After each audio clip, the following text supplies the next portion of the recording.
Little wind, a lot of cold, temperature at 33 degrees, and it'll drop as the Patriots home to play the Cleveland Browns. Browns headed by first-year coach Rob Chudzinski. This is just his 13th game as an NFL head coach. His counterpart, Bill Belichick, is coaching in his 227th game as a head coach. Bill Belichick, as good as there is. Look at his win percentage. 14th season now as the Patriots head coach. Was head coach of the Browns for 5 years.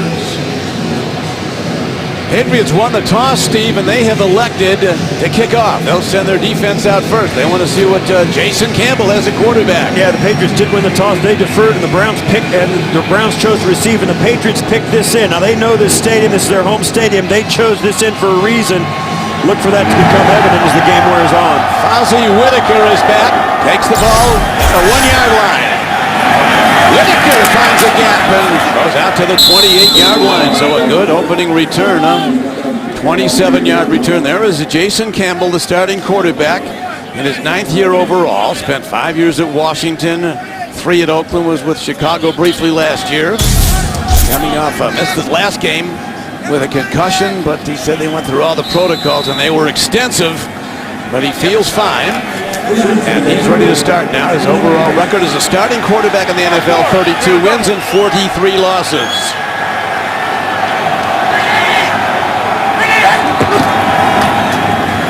McGahee, a less than 3-yard per carry runner on average, but he got about 7 there. We look at the Browns on offense. Joe Thomas left tackle, Alex Mack the center. Neither has ever missed so much as a snap, let alone a game in their NFL careers. Thomas, a 6-time Pro Bowler.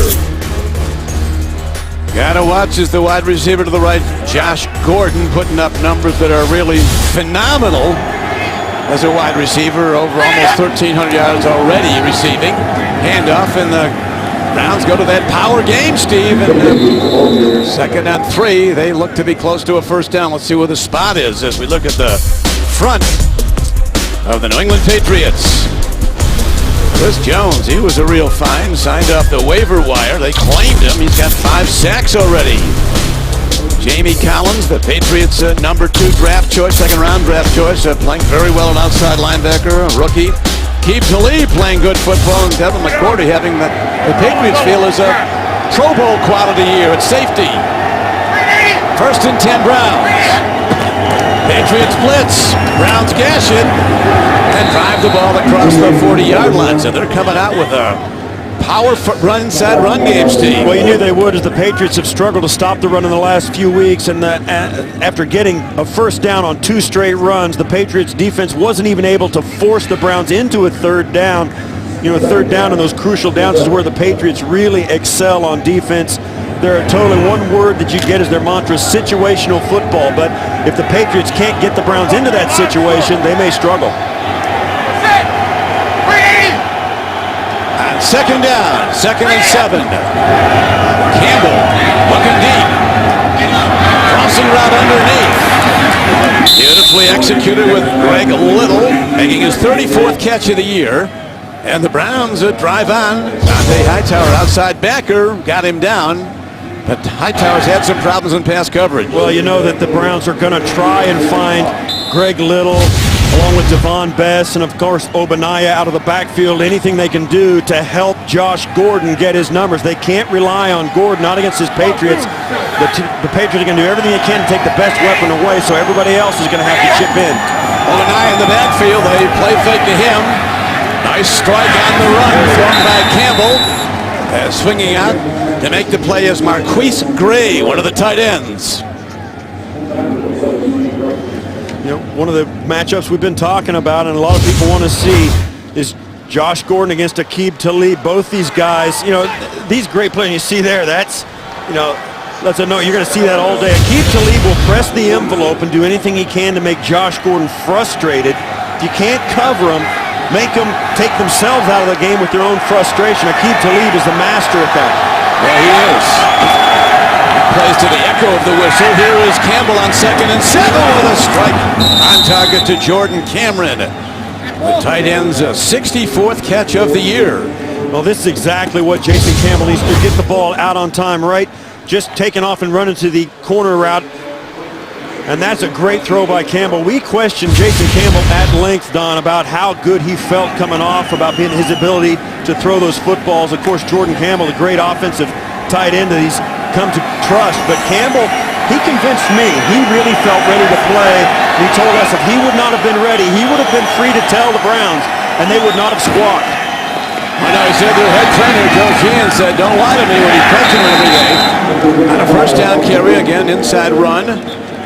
And not a whole lot there as Rob Ninkovich from Purdue makes the stop. It's been such a point of emphasis for everybody surrounding the NFL about safety issues, and you get a guy like Jason Campbell who's had a concussion and had to miss a game because of it.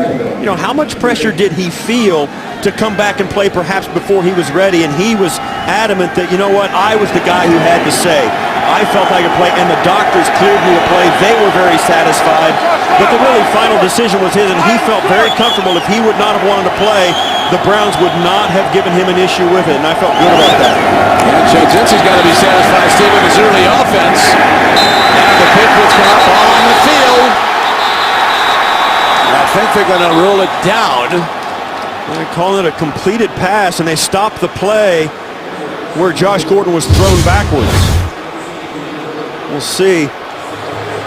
Ninkovich gets him, and the ball comes out. That ball seems like it's out to me, although the whistle was blowing during the ball being loose on the ground. Patriots fans just saw it on the scoreboard.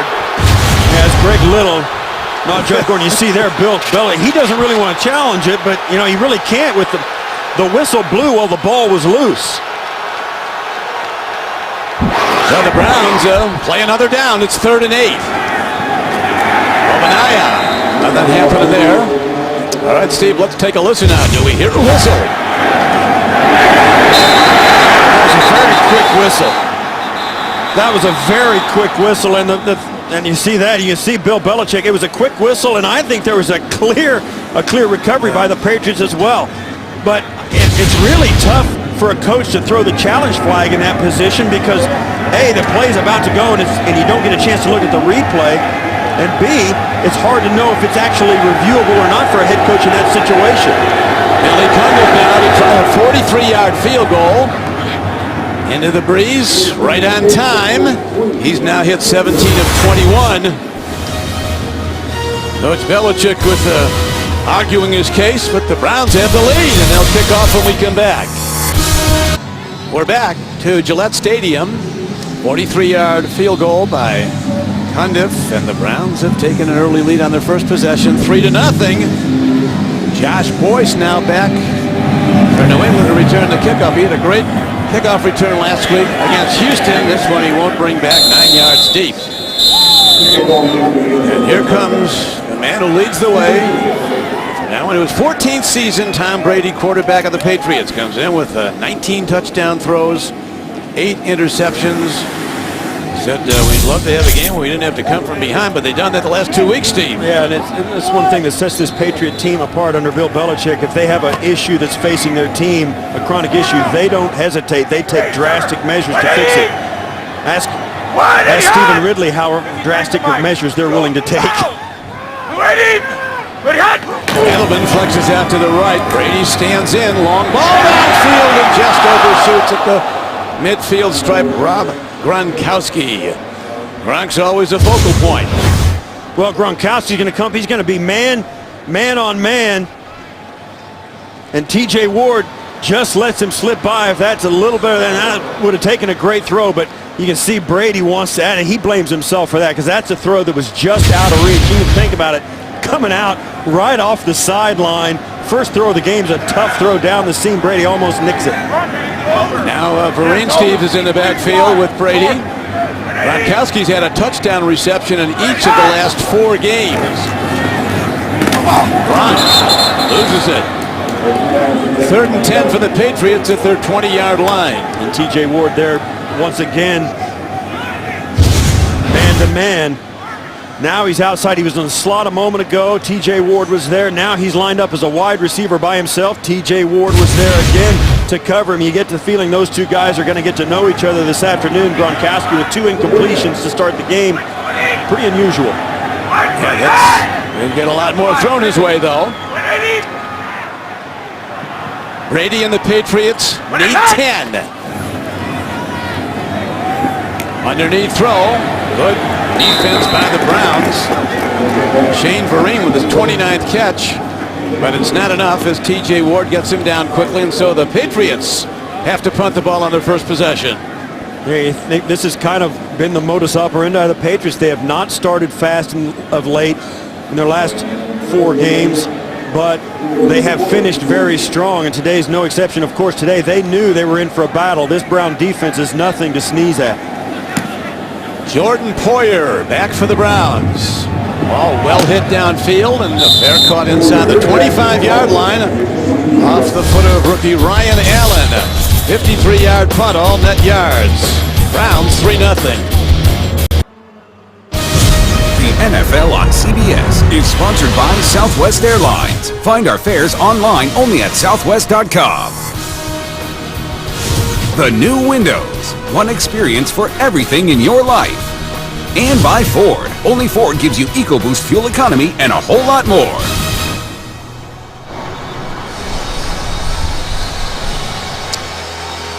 Back to Gillette Stadium. Don Criqui with Steve Tasker, our entire CBS Sports crew. Browns with a 3-0 lead. They had 3 first downs on their first 6 plays. Then ball down, kicked a 43-yard field goal. And now the Patriots looking for that power run game that Cleveland's been employing early in the game. Tom Brady brooding there, sitting next to Josh McDaniel, the offensive coordinator.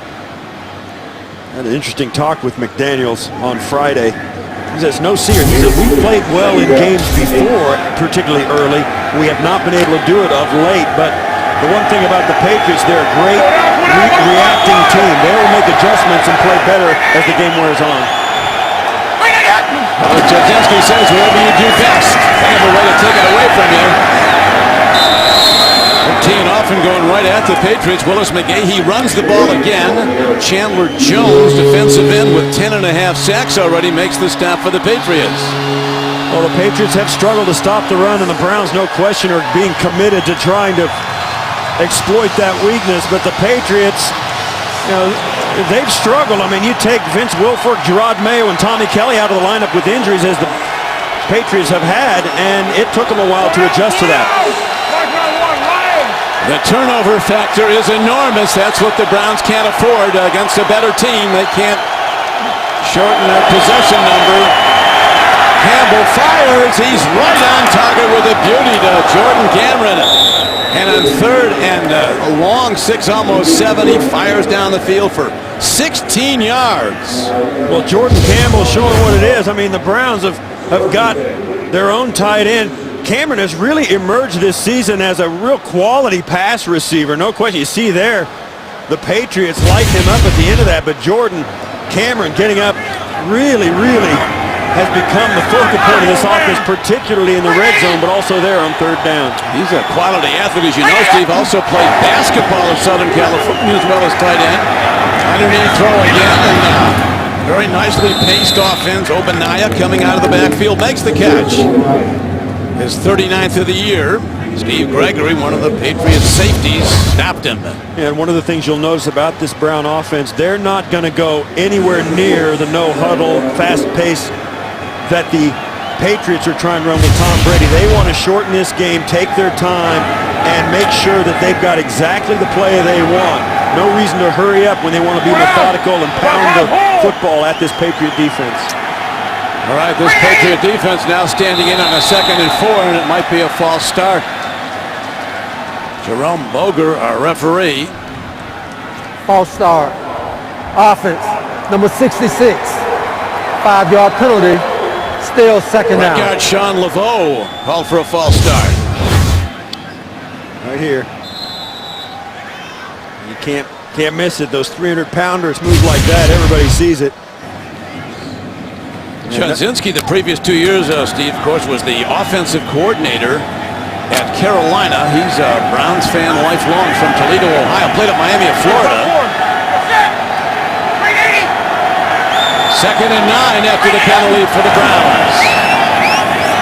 Obanaya turns it up. Hitting hard into the Patriot defense. Chris Jones, what an acquisition he has been. Rookie defensive tackle from Bowling Green. Drafted by Houston, caught. And now a Patriot is down. It looks like Devin McCourty, one of their best defenders. Back to Gillette Stadium at missing a tackle. Steve, it was Alfonso Dennard who injured his shoulder off the play.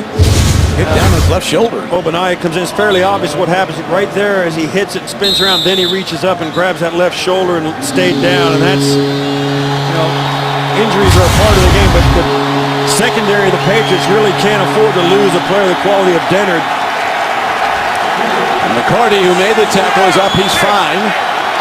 And it is now 3rd down. Browns need 6. Patriot following, kicks in. Campbell steps in, lets the long ball fly, too much on it. Greg Little, who's fast, but not that fast. Browns have to punt, Steve. Well, they had exactly what they wanted, did the Browns. It was man-to-man coverage at the top of your screen. Little double move, and he pops wide open.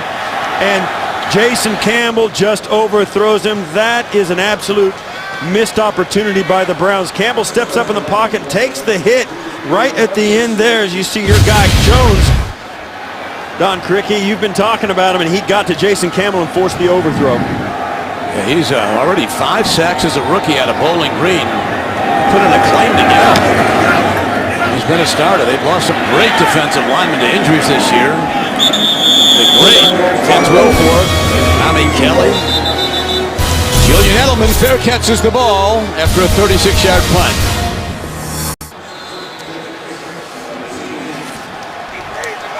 Back to Gillette Stadium. Patriots second possession, down to the Browns. 3-0. Back in it straight ahead is the pounder, the 6', 250-pound LeGarrette Blount. Looking at the Patriots on offense, Mankin's a Pro Bowl, All-Pro at times also. Svitek's a new starter at right tackle. Marcus Cannon out.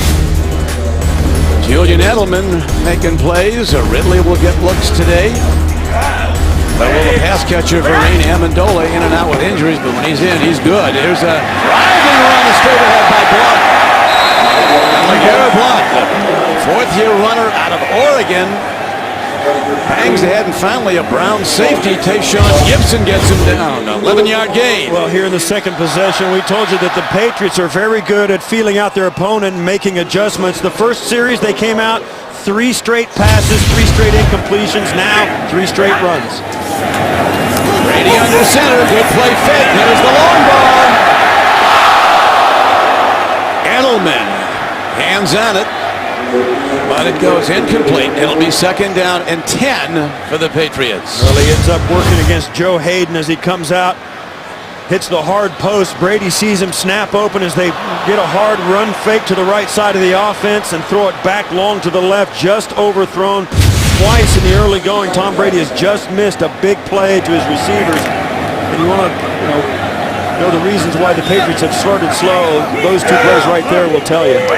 Edelman, Steve, having a terrific year, though. 70 catches in his 5th year out of Kent State. Alert, alert, alert. Alpha. Where he was a quarterback. Brady. Ooh, could be potential grounding. Yeah. It is. Tom Rubin, one of the leaders of this Browns team. Tom Brady's trying to talk him out of it, but there might have been a running back in the mix there. There's no intentional grounding on the play. Number 29 was in the area. 3rd down. And that's the key, because Tom Brady, no question, was in the tackle box. And you'll see as Gronkowski goes in and he throws it there. Well, the running back is up in there. Now, there's no question that he was trying to throw that away to avoid the sack. But the truth of the matter is, because of the way the rules are structured, that's a good no call by the official. They have to make sure there's somebody was an eligible receiver was in there, and he was. And now in the line of Shane Vereen, a good pass catcher out of the backfield on a 3rd and 10 play. 3:40 to go, 1st quarter. Picked off by the Browns at the 44-yard line. Paul Jackson, their leading tackler, A huge play as Brady is picked for the 9th time this season.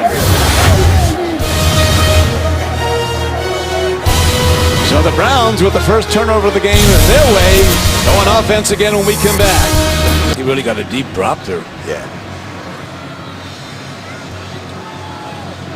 Tom Brady frustrated by throwing that over the middle interception picked off by the captain of the Browns, DeQuell Jackson. You know, we talked to Brady on Friday. He said these linebackers for the Browns really are rangy. They can run and they get great depth on their drops. And he said those words, and so did Bill Belichick. He said the same thing. Their linebackers really get good depth.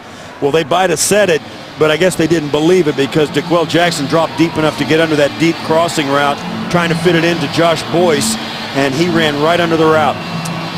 Defensive coordinator for the Browns in this number 4 ranked defense from a yardage allowed standpoint is Ray Horton, very highly regarded. Was a 10-year player as a defensive back with the Bengals and the Cowboys. But he's made a difference.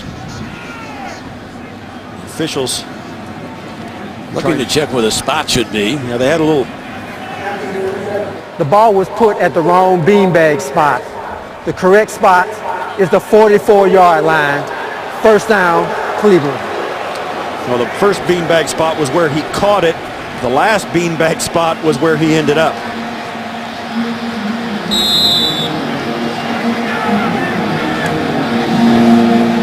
Turnovers are good for a team if they get the ball, but not any good unless you get points off the turnover.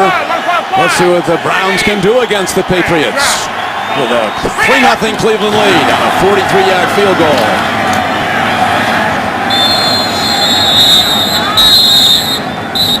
Gahey straight ahead, right into the teeth of the Patriot defense. Julian Edelman is going to run right through the middle of the defense to clear it out. Boyce is going to come through, and DeQuell Jackson will drop back and move right underneath the throw that Tom Brady. And watch how far he drops back to pick this up. 15 yards behind the line of scrimmage, and he finally gets back there and undercuts the route. No wonder Tom Brady didn't expect him to be there. That is a deep drop for a linebacker. Jackson really showing his range. Bill Belichick talked about how much he respects the captain of the Browns and how rangy he is. He showed it there. Campbell began motor, and Campbell has a first down. All the way down to the 33 or 2-yard line of the Patriots. Dante Hightower's there. So Coach Chud, as they call him, has to be happy at this point, Steve. Well, he's pretty happy, but I'll take he's breathing a sigh of relief that Jason Campbell got up without being hurt. I mean, Campbell was out for a week with a concussion. We've already talked about it. You can't afford to lose him either. I mean, they don't want to have to make the change during the game. Campbell's got to be careful, but no question, that's a huge, huge play for the Browns. Chudzinski wanted a penalty. Well, it was a 21-yard run. That's huge in this game. Biggest play of the game so far. And here now is Fozzie Whitaker weaving his way down to the 27-yard line. Hightower gets him down. So the Browns running a lot of power. Runs up the middle and then moving the ball all over on the outside. And you talk about how this game is going for the Browns so far, and it points to the thing that has been plaguing New England Patriots: turnovers and slow starts offensively. They moved the ball a little bit on that last drive, but it turned into a turnover, and there Norv Turner, very familiar with this Patriot coaching staff. He's done this before. They're really doubling up Josh Gordon. No catches yet. And in his wisdom, Jason Campbell nowhere to go, rolls out on the tackle box and throws it away. Campbell's looked good, Steve. Yeah, he has. He's looked in control of the offense. That was a great play there. 2 plays in a row that were very heady. One, the run that ended with a nice little smack at the end of the slide. And that one, a very smart play to throw that football away and take the incompletion. It keeps them in field goal range, which they're already there.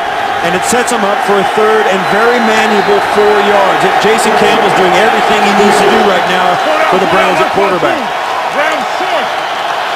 Mark Patricia, the defensive coordinator of the Patriots, looks on. 3rd and 4. Campbell steps in. They're giving him the catch. It's a first down for the Browns. Down to the 21-yard line of the Patriots.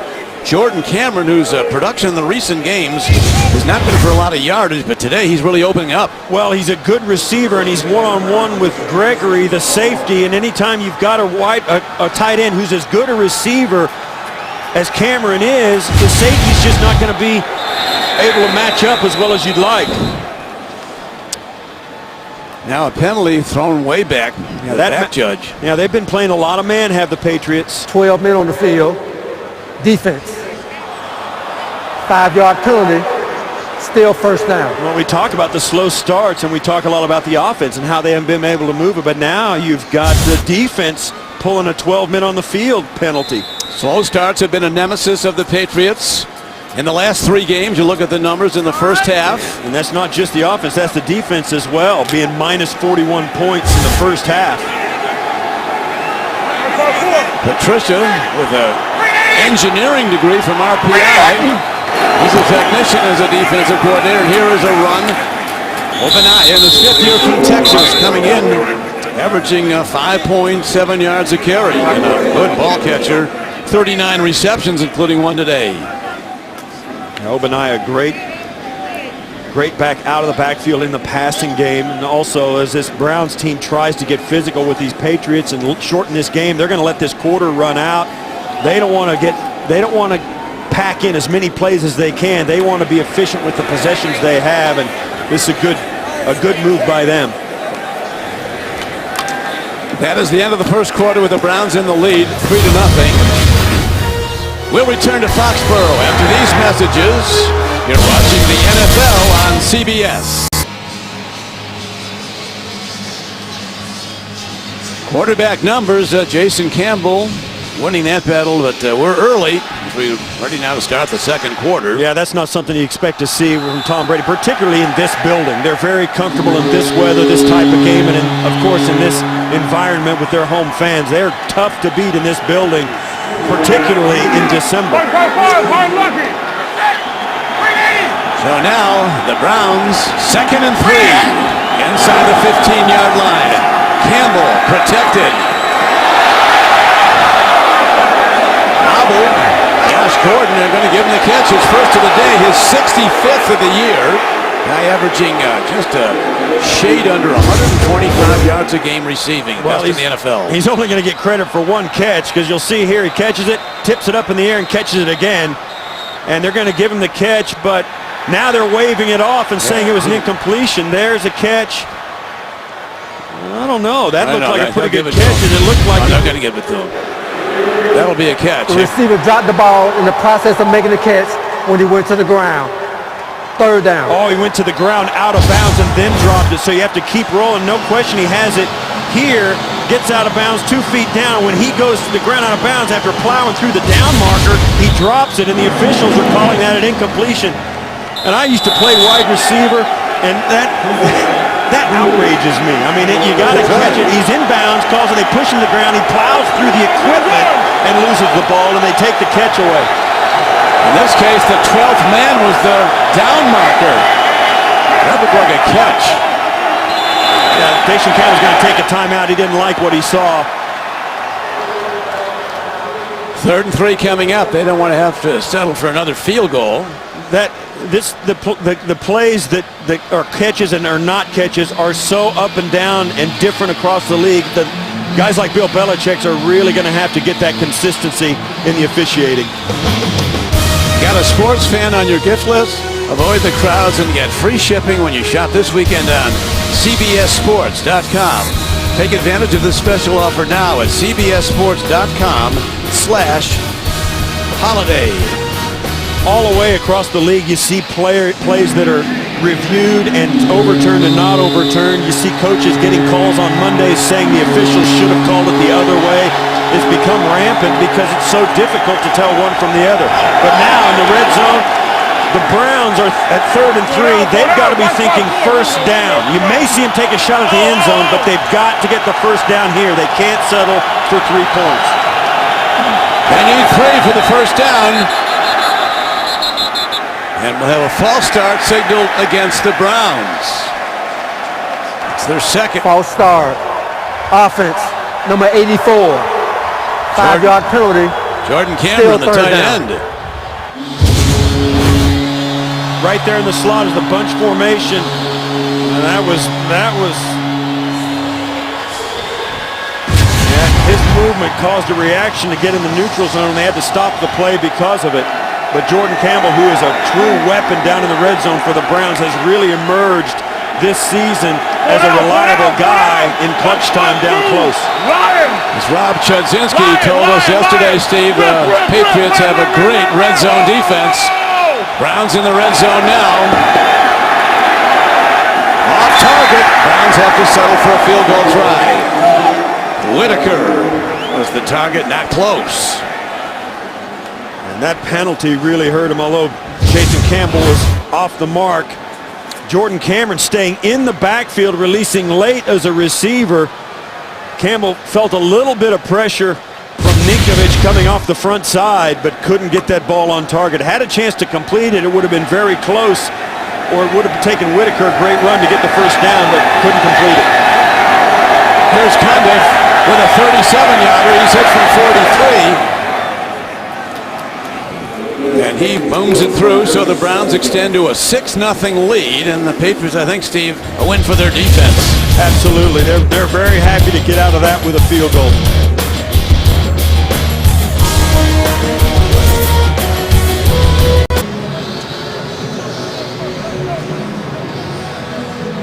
With Steve Tasker, this is Don Criqui back at Gillette Stadium. Only scoring so far 2 field goals by Billy Cundiff of the Browns, who was a 2010 All-Pro player for the Ravens. But the Patriots not playing well on offense yet. Playing well on defense, keeping them out of the end zone. Now there's a big special team step. Making the play was Jordan Poyer, 33. They've had exactly 3 plays have the Patriots for positive yards in this first quarter. Early on, overthrew Gronkowski, then overthrew Edelman, and then came right back and threw the interception to Niquel Jackson. And then, of course, you know how that made him feel. He is not off to the start he envisioned once again. But we've seen his finishes over the years. Like last week in Houston. Browns playing a tough run defense. Stephen Ridley, a very good back, but this year he's lost 4 fumbles, and it's cost him a lot of playing time. John Hughes gets him down. Yeah, the Browns walked the 8th man down into the box, or the 9th man down into the box. They had the Patriots outmanned, and the Patriots had a run play called and couldn't get out of it because of the play clock.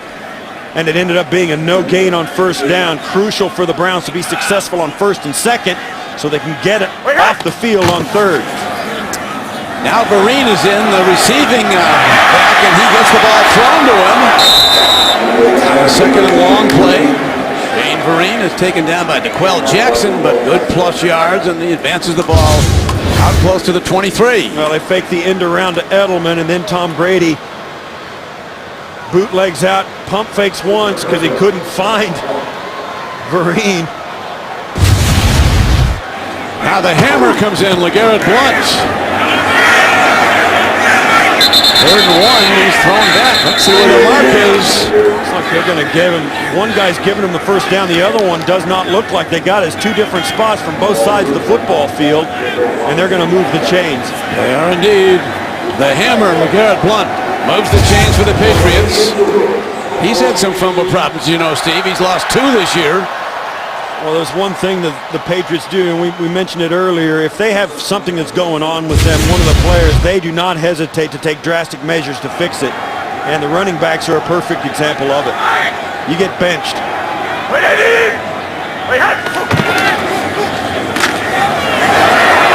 in the corner. Stephen Ridley. Now let's check in on the Chiefs and the Redskins as we go to JB and Dan Marino.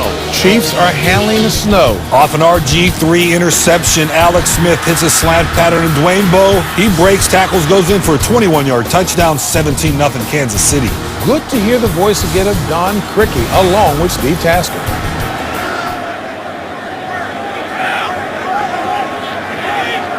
Well, the Chiefs trying to come out of that 3-game losing streak on a cold, slippery field. Right now, it's 2nd down and 7. Brady stands in, searches out the crossing receiver, and again, hits a moving target in Danny Amendola for a 13-yard gain on a first down. Well, we talked about DeQuell Jackson having a lot of range as a linebacker, but when you're man-on-man on Amendola, that is a mismatch. And Amendola taking full advantage of it. That was an easy completion for Tom Brady. And now you can sense the Patriot offense taking a deep breath and starting to bear down a little bit. And they're up to speed now. Steve, they're starting to go to that sped-up offense, which can come at any time. What a beautiful throw and catch. Working the sidelines is James Devlin. And Devlin and Brady connect on a great catch and run for a first down. A 31-yard gain. Well, working against Barkevious Mingo, great out and up Brady for the 2 overthrows he had early on to Gronkowski and Edelman. That was a perfect throw. Mingo, who's a great athlete, but was a victim of a great route run by a fullback who you wouldn't think is being a nifty route runner, does the perfect out and up from the fullback spot and gets the reception. Devlin make one of the great, all-time great 1-yard runs a week ago in Houston. Ivy League player from nearby Brown University, Devlin. Here's a throw. Look at Brady. Too much on it though. And Edelman diving for the ball. Can't make the play at the 10-yard line of the Browns. One thing about it, the Patriot receivers are getting some separation, but Brady's having a hard time putting the ball on him at the early going. Illegal shift, 2 men moving and not getting set. That penalty has been declined. Second down. His fingers are cold. He couldn't. Yeah. Jerome Boger's having trouble getting the first, second, and third down out of his fingers. It's so cold on the field. But watch, you have 2 guys shift and they don't get reset. There you see Gronkowski got down into his stance as Amendola was, or it was Edelman going across in motion. That's illegal. And result is 2nd and 10. On the incomplete pass, penalty declined.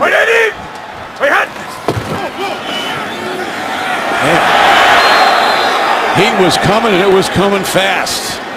Barkevious Mingo, the rookie first-round draft choice from LSU. I'll tell you one thing, he comes in a hurry. Well, he's a great athlete. He's long and lean. You can see there he's kind of a trim build coming off the right tackle. It looks like, yeah, he just absolutely put the speed rush on. And that was no chance. Tom Brady was going to do a little play fake and come out and look downfield, and he didn't get a chance to turn around. 8-yard loss on the play. 2nd and 18. Browns defense steps in. Not much room to work for Shane Vereen. That was a huge sack because it pushed him out of field goal range. Now they're going to be forced to punt as Allen comes on the field to take punt formation. And that sack put them in this position. And the Browns really looked like they smelled this screen out, but it still looked like they were going to get some yardage out of it, maybe get back into field goal range, if not get the first down. But the Patriots struggling here early. They are. Devon Bess is back to Pooch punt hit up in the air by the rookie Ryan Allen. Their catch is made at the 12-yard line. So the Browns are standing tall so far in New England with a 6-0 lead. Massachusetts regiment at ready alert, Steve, ready to fire if the Patriots score, but they haven't done it yet. Right now they can't, and the Browns have the ball. First down and 10 with a 6-0 Cleveland lead.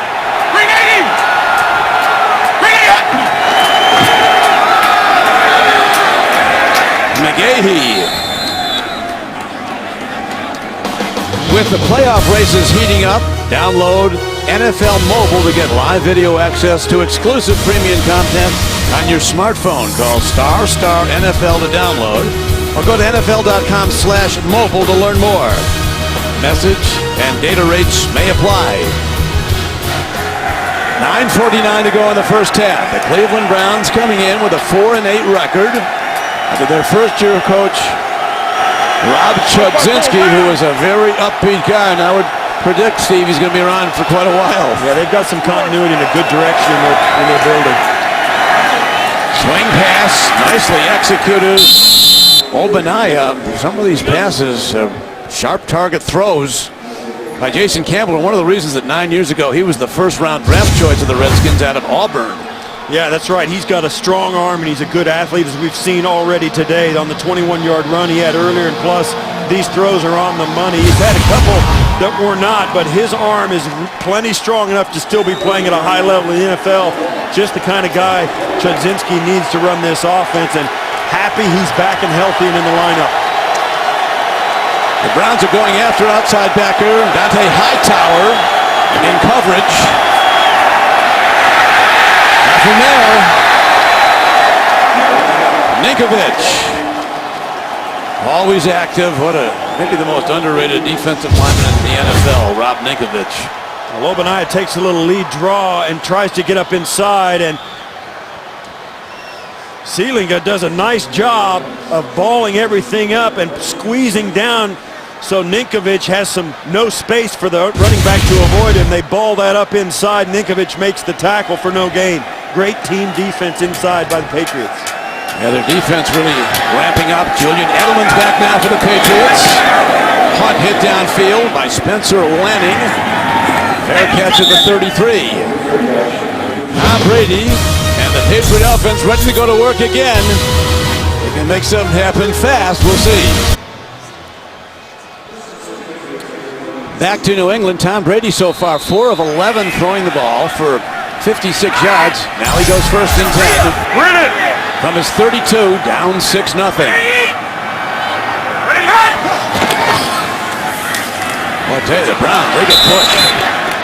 They come out of there 3 points. They're getting quick pressure, and you talk about Brady. You know that he's got to be absolutely revered inside the building here at Patriot Place. But I'll tell you what, one reason he is because he's not afraid to take criticism. It's a practice of Bill Belichick, the head coach, to show practice films to the whole team and not the good plays.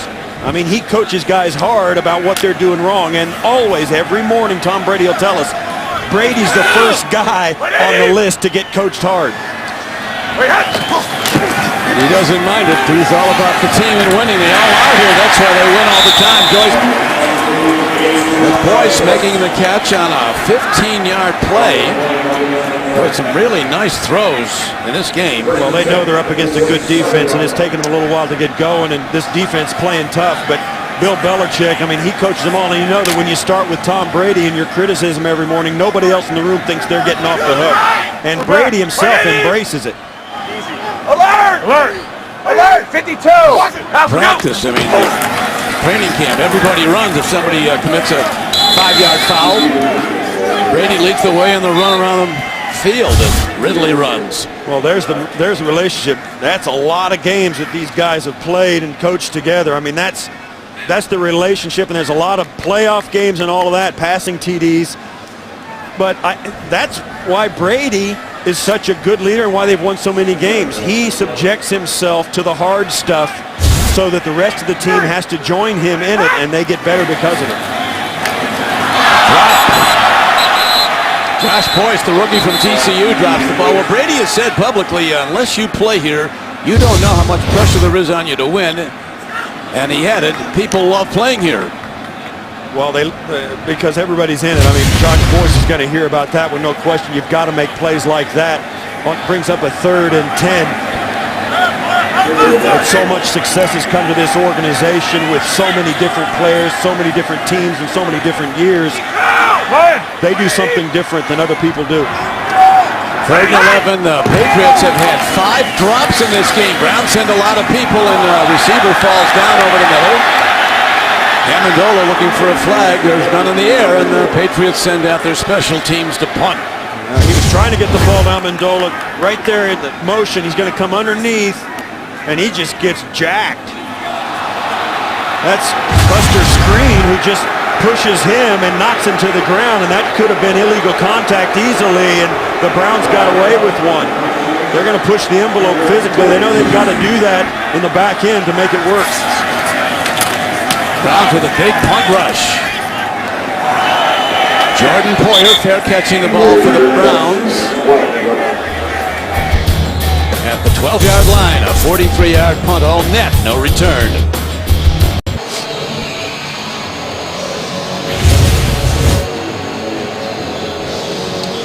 Josh Gordon, Cleveland Browns, 2nd year from Baylor, having really an all-pro season.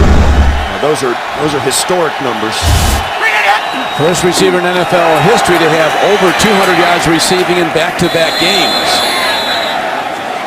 And now today, you look at these numbers. That's unbelievable. This number is absolutely unbelievable per game throughout the entire season. Of course, he had almost 500 yards in the last 2 games combined.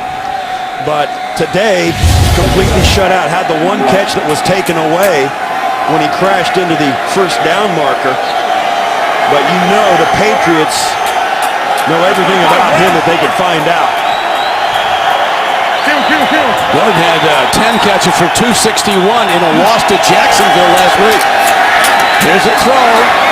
Beautifully timed as Fozzie Whitaker, first year back out of Texas, swings out of the backfield. And again, great accuracy by Jason Campbell. Yeah, Fozzie Whitaker spent the preseason with the San Diego Chargers, so he's been with the quarterback out with Phillip Rivers, who knows how to put the ball on target. Exactly why the Browns liked him is his ability to catch the football. He's a good athlete, and Campbell right on target, setting the Browns up with a 3rd and 1. Interesting it'll be to see if they want to pound this at the Patriots or try and finesse and throw it over the top for the first down. Looks like they're going to run power. They do. Patriots looking for it. And the takedown is short of the marker. I think he spun around and got it. Willis McGahee pounding through the second effort. Now, they had just got shut down on a 3rd and short last series that forced the punt. And this time they hand it to McGahee. And watch how long it takes him to wiggle around and squeak out of that pile for the first down. With a spot as he... Now they're giving him a spot. Now it's going to be close. They're going to measure this. But it took forever. You see there, he reaches for it. It's a good read. That makes it look like he certainly got it. But that was from the end zone, so it'll be difficult. It might be a time for Chudzinski to challenge. And I would almost take the challenge flag and try that, because it's so close and it's so crucial at this moment to keep the football away from Tom Brady. Don't let him find his rhythm, and I thought he got it. Well, they're going to send the punt team out. I mean, if you miss, though, you got Brady with a first down at your inside your 25. Look, he had to get to 42, and he's well past it right there. That looks like a good one. We saw from the other angle that his body was off the ground when he extended. There you go. That's a great challenge by Chudzinski, because I think they're going to win this. All you need is an inch. Just short of the 22-yard line. That's where the first down marker is. So Coach Chud, 13th game as an NFL head coach. It's challenged in the rule of the field that the runner was down short of the line to gain. Bill Belichick in his 227th head coaching appearance.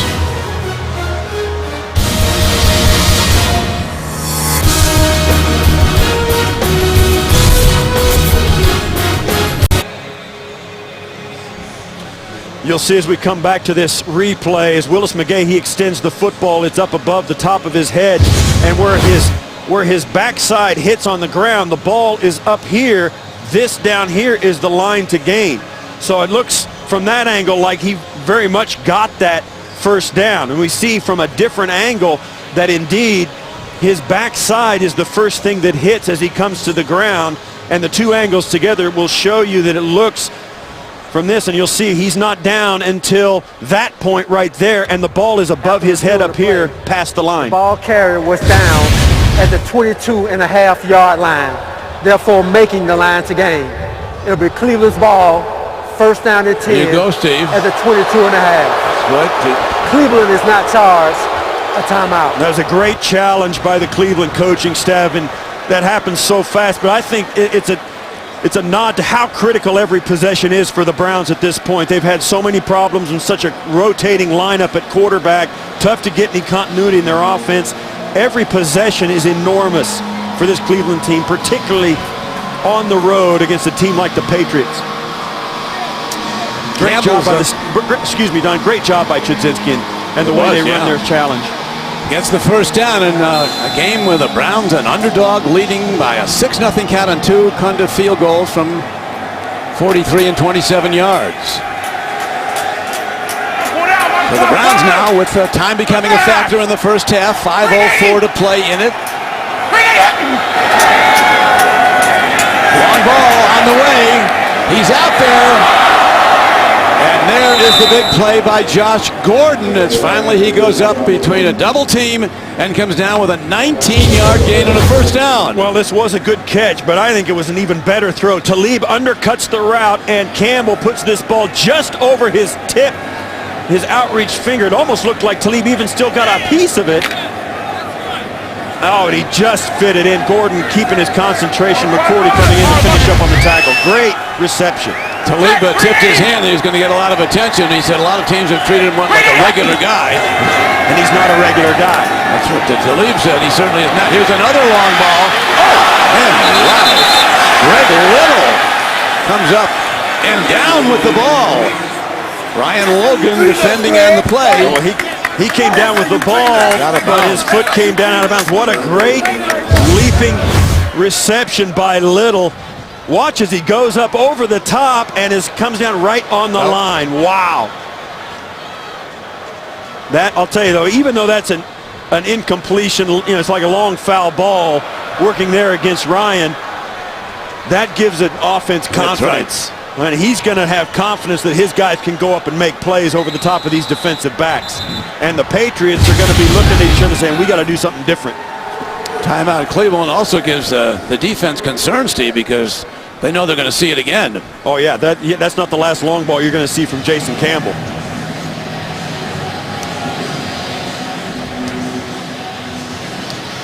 Coming up on the Verizon Halftime Report, join JB and company for all the latest NFL scores and highlights. That's coming up on the Verizon Halftime Report. The Patriots lock up a playoff spot if they come back again from behind today and win, and either Miami or Baltimore loses. Yeah, with 4:16 left in the first half, the Browns are kind of stuck right here at midfield. There's no question they want to push this in for a touchdown, but they also would love to do that in 4 minutes and 16 seconds. They don't want to give the Patriots the football back. They'd love to get a touchdown with as much time off the clock in this first half as they possibly can. The touchdown's the most important thing, obviously, but they would love to do it in 4 minutes. 2nd and 10 after a near big hit by the Browns offense to Little. Hit ball. Incomplete. Jamie Collins, the rookie outside linebacker. He was really great in that game against Denver. Jamie Collins in the comeback win here over the Broncos. Yeah, watch as Alex Mack, the center, goes out, and he's going to see this ball tipped. Watch, Mack will come out. The ball's tipped by Collins as Collins is shadowing Jason Campbell in his eyes, and Mack knocks that ball away because it was going to get picked off if he didn't. Great job by the center. 3rd and 10.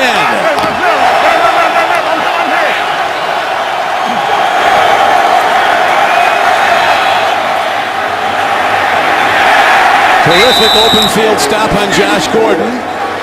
Aqib Talib, the guy who said they treat him like a regular guy, we won't because he's not a regular guy. But Josh Gordon. Right there, you see the physical. Josh Gordon really getting physical with Talib, and Talib coming up and giving it back to him. And those two guys have got a few words to say to each other, both with their play and their voices. Talib's family, Cleveland Brown fans. He was born in Cleveland. Aqib Talib went to Kansas. The punt by the Browns. Boom downfield to Edelman. Spin on that. Threw it back. Patriots get the ball, but inside their 5, a 50-yard punt.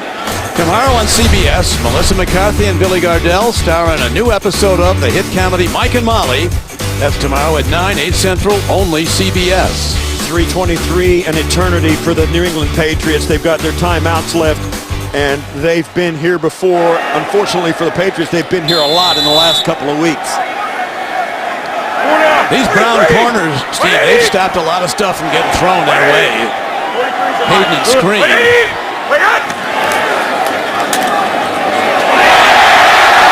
Patriots bust around. Big look here at points.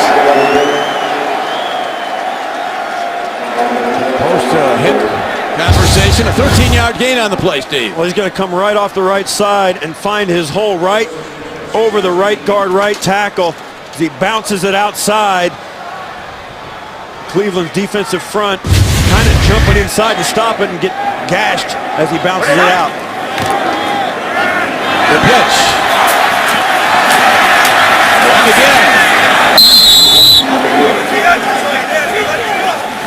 LeGarrette Blount, who is a pounder, crashes into the Brown defense again for plus yards. He got 5. Billy Wynn thought he got held at the point of attack by Wendell. No call. Right over here, coming right up. Billy Wynn thinks he can get there, but Blount outruns him to the edge. Rookie Leon McFadden on the stop for Cleveland. Blount again. That could take us down to the 2-minute warning here at Gillette Stadium. Yeah, those guys down inside for Cleveland. I mean, it's not all about linebackers and corners. Phil Taylor down inside. Those guys are big and heavy, and they're doing a good job inside. Browns continue to lead on 2 field goals. Back at Gillette Stadium, Don Criqui with Steve Tasker. The Patriots are shut out so far on their home field against the Browns. 6-0 Cleveland lead.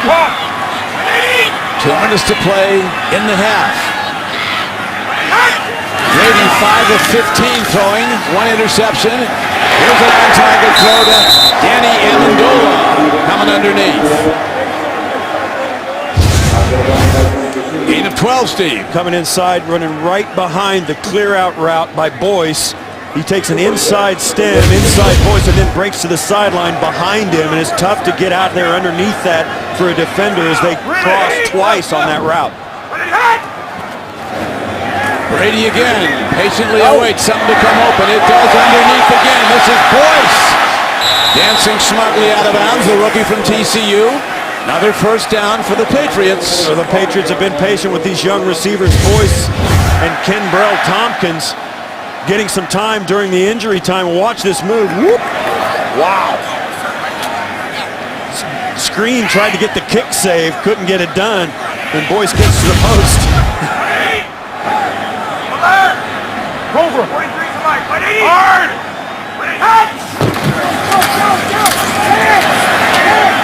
Shane Vereen. Jordan Poyer on the stop. And this is with 1:35 and counting. Brady going no huddle. They know they've got a full complement of timeouts. And they do indeed. They have all 3. Browns down to 1 timeout left. Into his ball. Gronkowski was the target, but a Brown looming very close to a pick. TJ Ward had Gronkowski with both hands, both had the jersey pulled away. He was not letting Gronkowski go. They were tied up at the top of that route. They've got to get to about the 38-yard line for a long field goal attempt. Now, Gostowski's as good a kicker as there is in the league, but these conditions aren't conducive to long ones. He hit 2 in the 4th quarter last week at Houston. 2 53-yarders. Another one in the decider.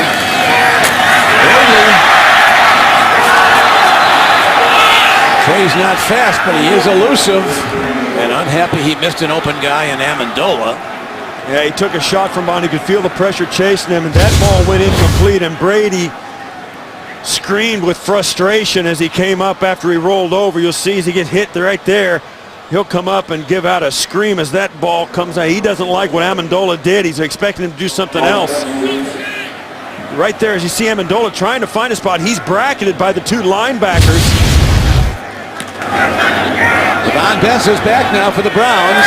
Hits at the 21, makes a big Patriot roll. And it's down to about the 8-yard line, so the Brown defense continues to make plays. Huge confidence builder on that series for the Browns defense, keeping Brady out of the end zone.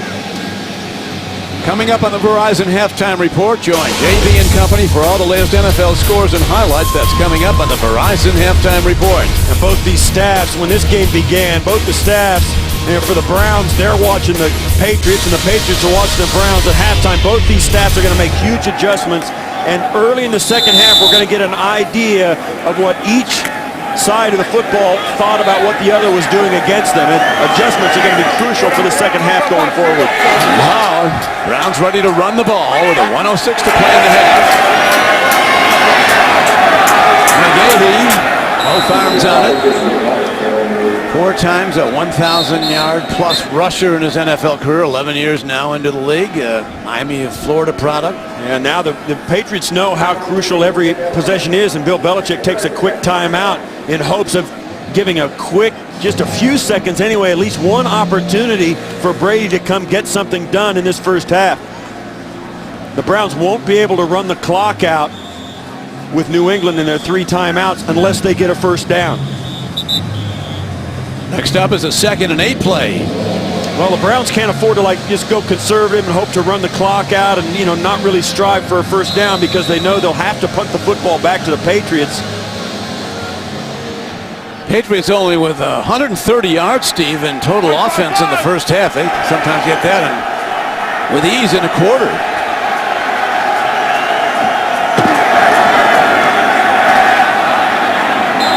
Obaniah, power back, good numbers this season. He's caught 39, and he's also averaged 5.7 a rush.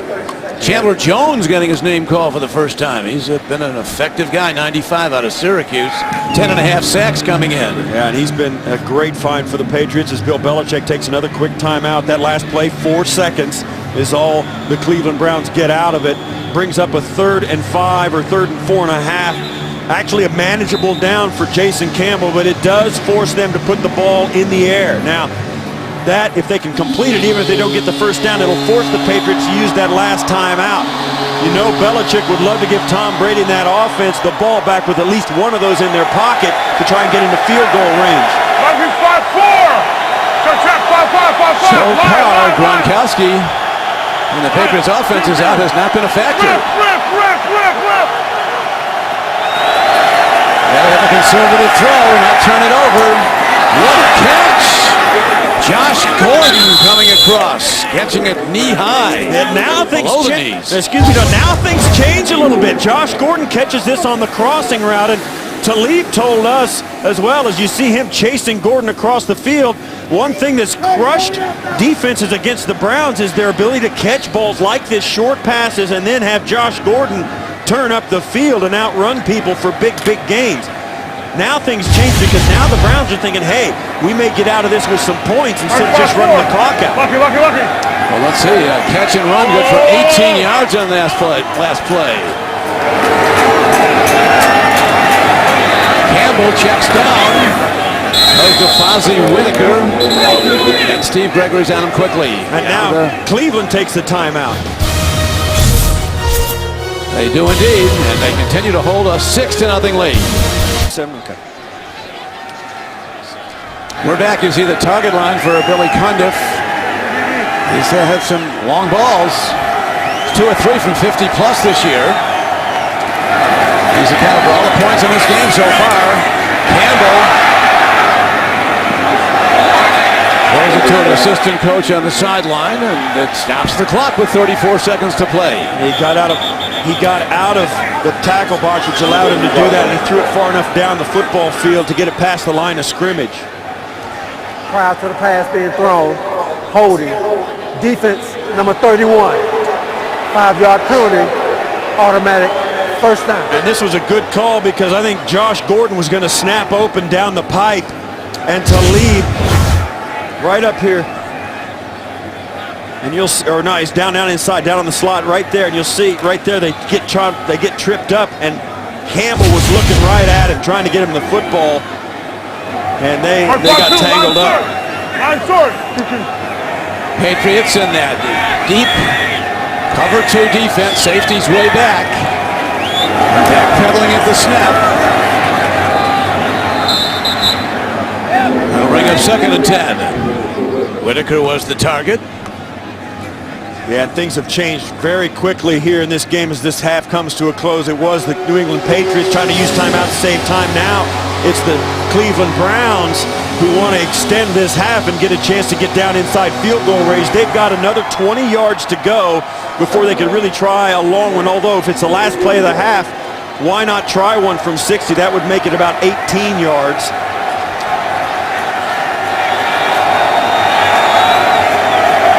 Campbell playing within himself, looking for an open receiver, not risking the turnover. Oh, this goes to the wrong side of Devon Bess. And it's 3rd and 10. Now, this is the kind of place where you really have to do it exactly right. This is not the Browns can't get caught up thinking this is bonus. They got to make the most of every possession, and possessions like this could be a difference. They could come away with points, and that Devon Bess needs to turn all the way around and get both hands on that football. And Jason Campbell needs to make a better throw. Well, let's see what kind of a throw he makes on 3rd down and 10. Line to gain for the first down is the 49-yard line of the Patriots. Here comes the heat. Long ball. Incomplete. So with 20 seconds left, the punt unit comes out for Cleveland. This day, Steve, Josh Gordon has become the all-time yardage receiving leader for a single season by a Brown. Now you look at the top, trying to fit the football. That's good cover. That's a high throw. As Timms couldn't reach up and get that one. He had to be 8 feet tall to grab that one. Edelman is back. Landing punts.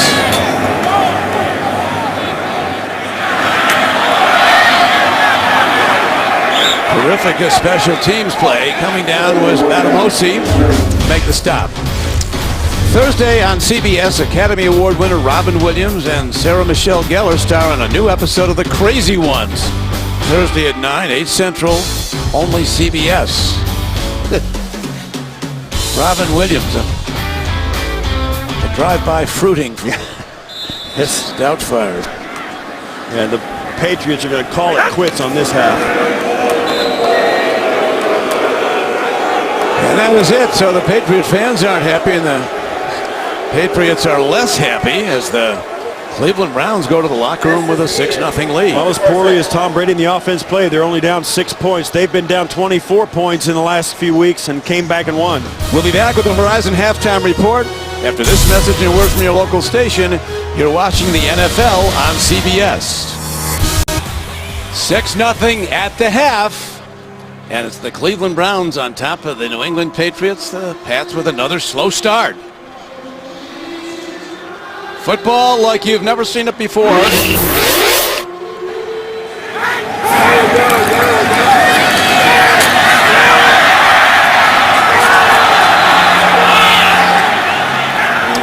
The sound and the fury is football like you've never seen it before, presented by Sonos. Well, Bill Belichick got his team out. Will be interesting to see what his adjustments are, Steve, as the New England Patriots have scored in the last 4 games in the first half, a total of 10 points. The last 4 first halves. Yeah, and you can see their passing yards only 87 for the Patriots, 125 for the Browns. You know, the turnovers were huge, and also a quick whistle that took a turnover, what might have been a turnover by the Browns, and put it into an incomplete pass. And the time of possession is exactly where the Cleveland Browns want it to be, almost double, 19 minutes for the Browns. Well, Norv Turner, the Browns offensive coordinator, he came in with a straight-ahead power run game, and then they took their chances, but the overall ball management demonstrated by Jason Campbell, very effective, 14 of 23, 125 yards, and no turnover. Well, you look at the top 2 receivers for the Patriots, Rob Gronkowski and Julian Edelman. Between them, they've had 5 targets. They have 0 receptions in the first half. Right now, Cundiff kicks off. That's back. Josh Boyce. Week 12 versus Denver. Tom Brady threw 3 touchdown passes in the second half, to 2 to Julian Edelman. Patriots rallied from 24 points down to win in overtime on Gostkowski's 41-yard field goal last week at Houston. Then once more, Brady to Vereen was part of a 27-point second half. Gostkowski's second 53-yard field goal of the 4th quarter won it. What will the Patriots do today?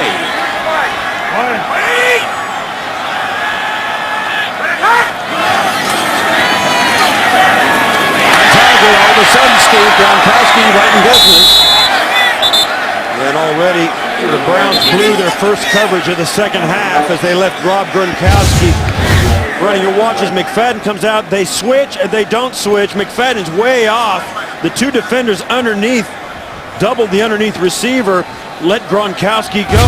McFadden, who was supposed to be the deep help, ended up having to make the tackle. 180! 180! 52's the mic. Hey, 180! Hey, hot! So 52's the Mike, middle linebacker. Watkins came off of that. Blunt runs, not for penalty knockers down in the Patriot backfield.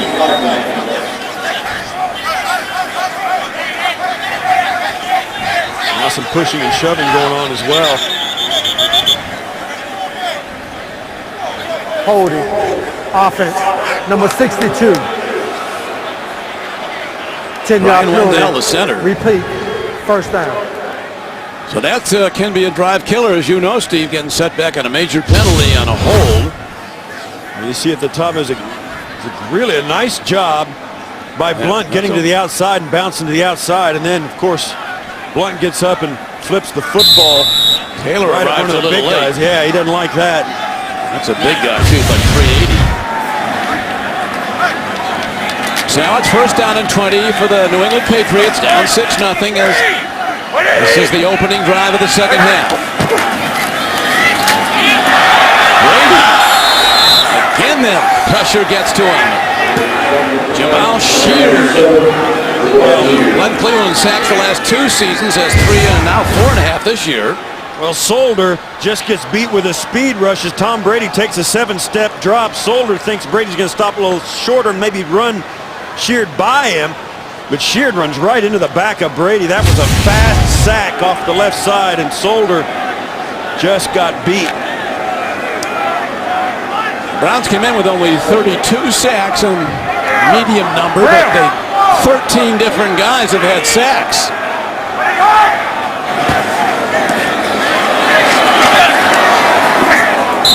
Edelman takes the ball out across the 20-yard line. TJ Watt stops him, but it's an 8-yard gain. Still an 8-yard gain. It brings up a 3rd and 20. Certainly not. Once again, the Patriots coming out in the holding penalty and the sack, putting them in a big hole. They have not been sharp offensively yet today. It can change fast. We'll see if it does. Patriots with only 10 first-half points over the last 4 games. Now into the third quarter. They set up the blockers in a terrific-looking screenplay with Shane Vereen carrying. But it's not enough. Well, as good as the Browns defense has played, the Patriot offense is going to come off the field and look at a holding penalty and a sack they gave up, although it was a good sack by Sheard. And that was, the Patriots are still, I think, pointing the finger at themselves, not executing their game plan well enough. And they're not executing against a really good, stout defensive front. They can't run the football consistently, and their passing game has deserted them. It has, at least so far. A long way to go. Here's the punt hit downfield. Coming up on it, Jordan Poyer. Living dangerously. Special teams coverage, sweeps him under. Led by Michael Buchanan.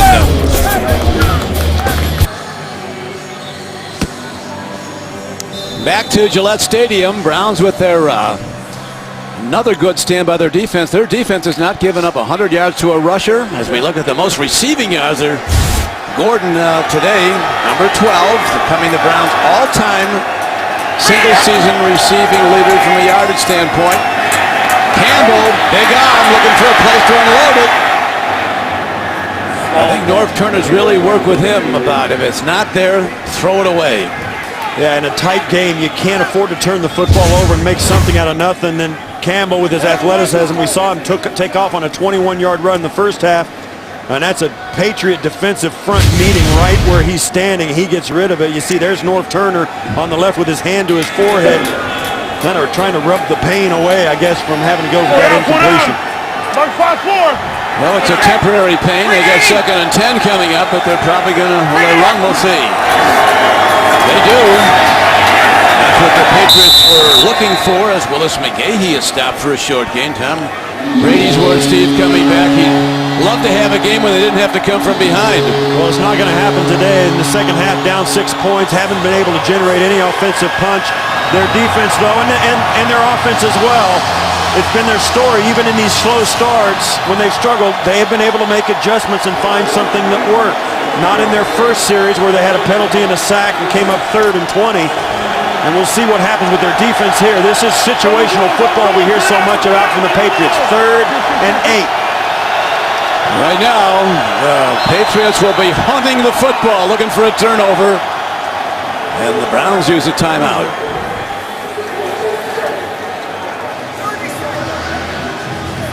The AFC playoff picture. Right now, the Broncos and the Patriots running 1-2 at the top of it.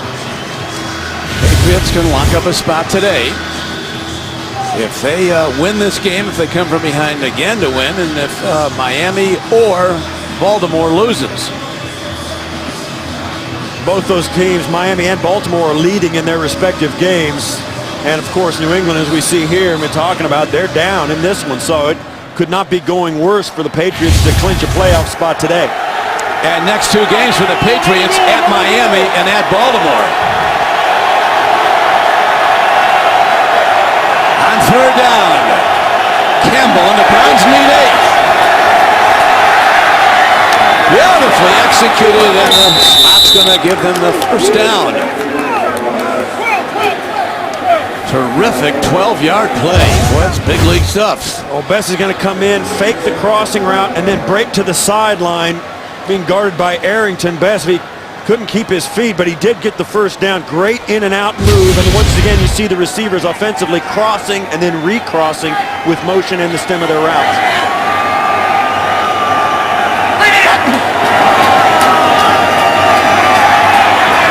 Campbell on target.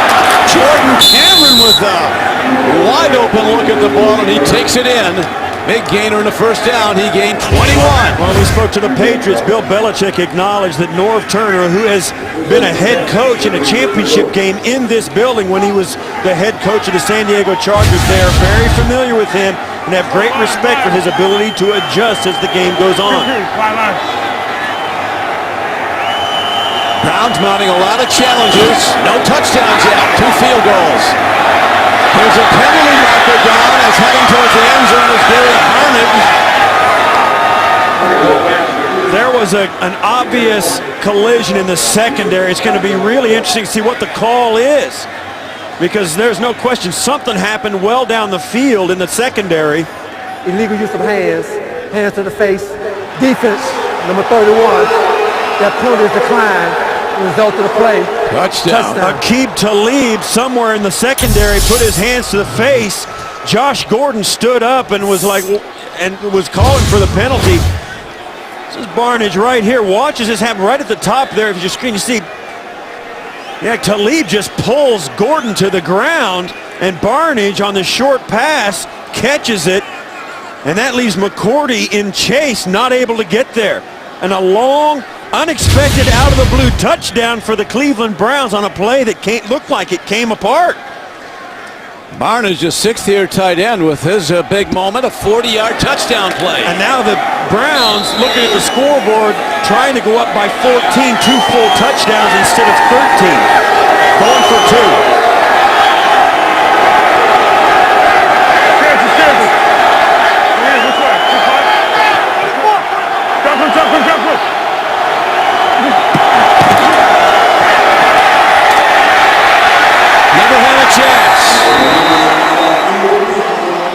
Tried power up the middle. Patriots were all over it.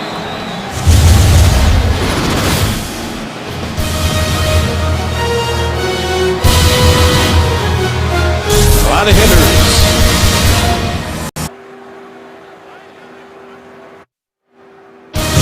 The NFL on CBS is sponsored by Southwest Airlines. Find our fares online only at southwest.com. Bank of America. And by Kelley Blue Book. Everything you need to make a smart new car decision is at kbb.com.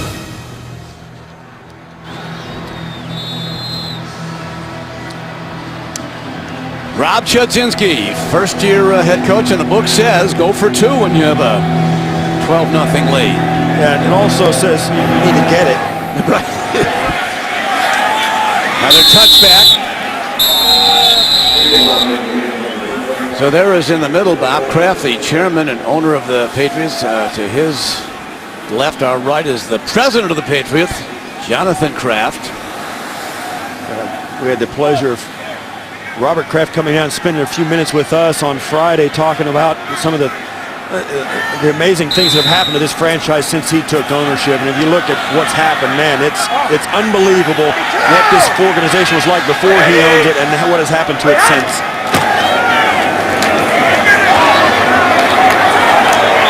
David Ridley up the middle. Can the greatness of Tom Brady be displayed again here today? As this is a come-from-behind ball club right now. Well, and you got to know that 12 points is nothing for this Patriot offense. I mean, they've been behind worse than this in the last couple of weeks, as we've been talking about. And this Brown defense, though, has got to know they don't have to change too much to be a stout defense. Some minor adjustments is all they're looking at. Straight ahead, Ridley, both arms on the ball, stopped by DeQuell Jackson, the leading tackler for the Browns, and the guy who had an interception earlier today. And this is something, obviously, as soon as the they come out, they had a hard time in that first series, but now they come out on the second series and they are handing it off on power running plays. They're not running the stretch plays in this series. They are handing it off. The linemen are pulling around. It's a downhill run game. Straight ahead, inside power. Man, there's some sticks going on out there. Ridley again. Not much. Got a couple out to the 35-yard line again. DeQuell Jackson on the stop. Stephen Ridley back in the game. I mean, it's highly publicized how Bill Belichick benched him and actually deactivated, didn't even allow him to dress last week after fumbling problems in a couple of straight games. Now back in the field. Here, key possession in the second half. See what the key to this second and 8 play is. More heat on Brady, gets it away. Comes in a little lighthearted. Here's a penalty marker now. We're going to have an interference call on the defense. First down, Patriots. Yeah, Gronkowski working against T.J. Ward. He kind of used his body position. Defense, number 43. Spot the foul, automatic. First down. At first glance, it didn't even look like T.J. Ward was trying to hit him. He was kind of trying to avoid it, and Gronkowski kind of moved into it and wouldn't let him avoid the collision at the end of this play. Gronkowski had inside position. Ward caught trying to decide whether to defend the pass or defend Gronkowski. 53 tonight. What do you got? 53 right there. 52. Short. What do you need? Wait, hot. Brady timing throw. Gronk down to the 32-yard line. And Gronkowski shaken up. And now they're going to say that was a catch. The ball came out immediately, and Gronkowski, and the tackle came in very low, and Gronkowski is hurt, as you can see there by the look on his face. T.J. Ward came up on him.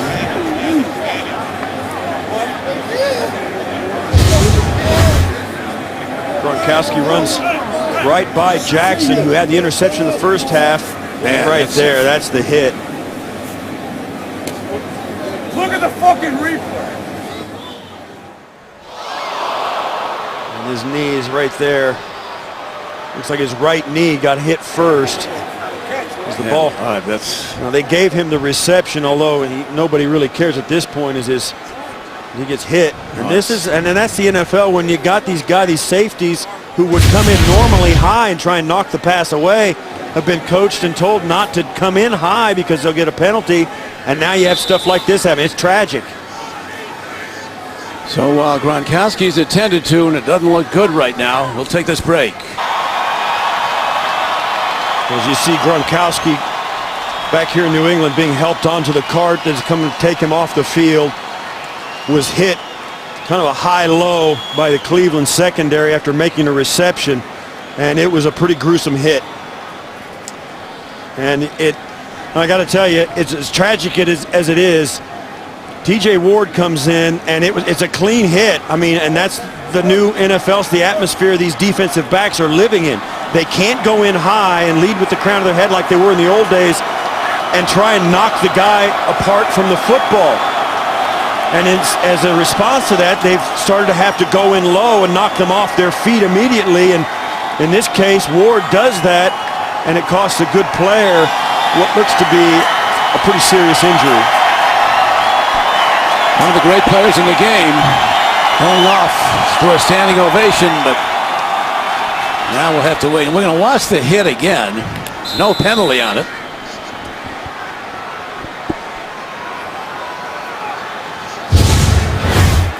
We use the term low bridge, Steve. Yeah. Back to live action now. Here's Brady. Gets away. It's going to be real incomplete forward pass. Shuffle the ball forward. He moved to a fumble, and Tom Brady can't believe it. He tried to shovel pass it. It looked like a forward pass, although it was a two-hand chest pass. And it came loose, and the Browns were all over it. He did it in the pocket. The pocket was collapsing, and Brady trying to salvage something on the play after being so frustrated all day. You see him pull it back. He'll move up, and the ball comes loose. That is a fumble. He tried to pull it back to throw it, and it came loose, and the Browns came up with it. That's a turnover. Paul Kruger put the heat on, and John Hughes recovered the fumble. So a second Brady turnover today. Once earlier an interception, and now the Browns with that lead. 12-0. Take over the ball at their 33-yard line. And one of the NFL's best has just gone off on a cart with an injured knee. Rob Gontrowski. And we've seen that all too much this season. Tom Brady frustrated on the side. What a sequence of plays for the Patriots. Whitaker lost yardage on the play, lost about 3 with Jamie Collins coming in from the outside linebacker position. And now as the defense standing on the sideline watching one of their comrades, Rob Gronkowski, taken off the field, and their quarterback now being frustrated offensively. This defense of the Patriots, you can tell by their body language, they're fired up to get some of their own back. The Cleveland Browns coming out trying to put this game further out of reach. The Patriot defense fired up to stop them. Campbell drops the ball, dropped by Whitaker. Cameron was running wide open on that play. Yeah, Campbell missed him. Watches Cameron comes up right there, wide open on the sidelines. Fit that pass in there. What looks to be an easy throw. Campbell, as he stepped up, decided to take the short route. So now, 3rd down and 2. The Browns at their 31-yard line. Excuse me, 3rd down and 12 at the 32. Screen. It works. Obanaya crosses the 40 and rushes out close to the 43-yard line, the line to gain for the first down. He got it. Yeah, Jason Campbell has been working the short passes a lot. Now, the reason they can do that is because early on in the game, they nicked the Browns and were very close on a couple of other plays with some deep balls. They had shown no reticence not to throw the ball deep, so the Patriots have to honor that, and when they have, Campbell has hurt them underneath. And there the Browns getting some great blocking, particularly from Joe Thomas, the left tackle. Whitaker again getting a lot of looks today. A first-year player from Texas. Brandon Spikes, the middle backer, hit him. Both these clubs kind of using running back by committee. Well publicized. The Patriots do that, but now the Browns with McGahee and Fozzie Whitaker and Obanaya doing the same thing on their side of the football. And Willis McGahee, the workhorse in the running game.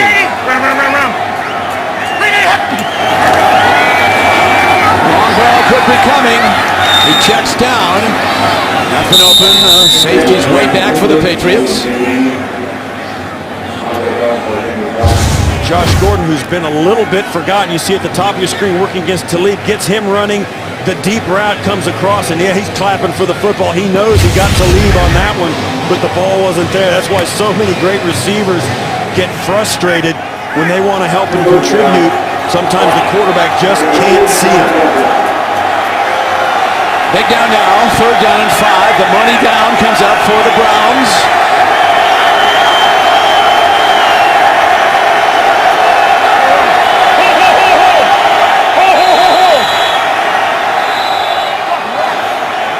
And a timeout is called. 5:36 to play in the 3rd quarter, and the Browns have extended to a 12-0 lead. We're back with a 3rd down and 5 coming up for the Browns. A surprise 12-0 leader in the 3rd quarter at New England. Broken up. Devon Bess going for the ball. And Kyle Arrington was the defender for the Patriots.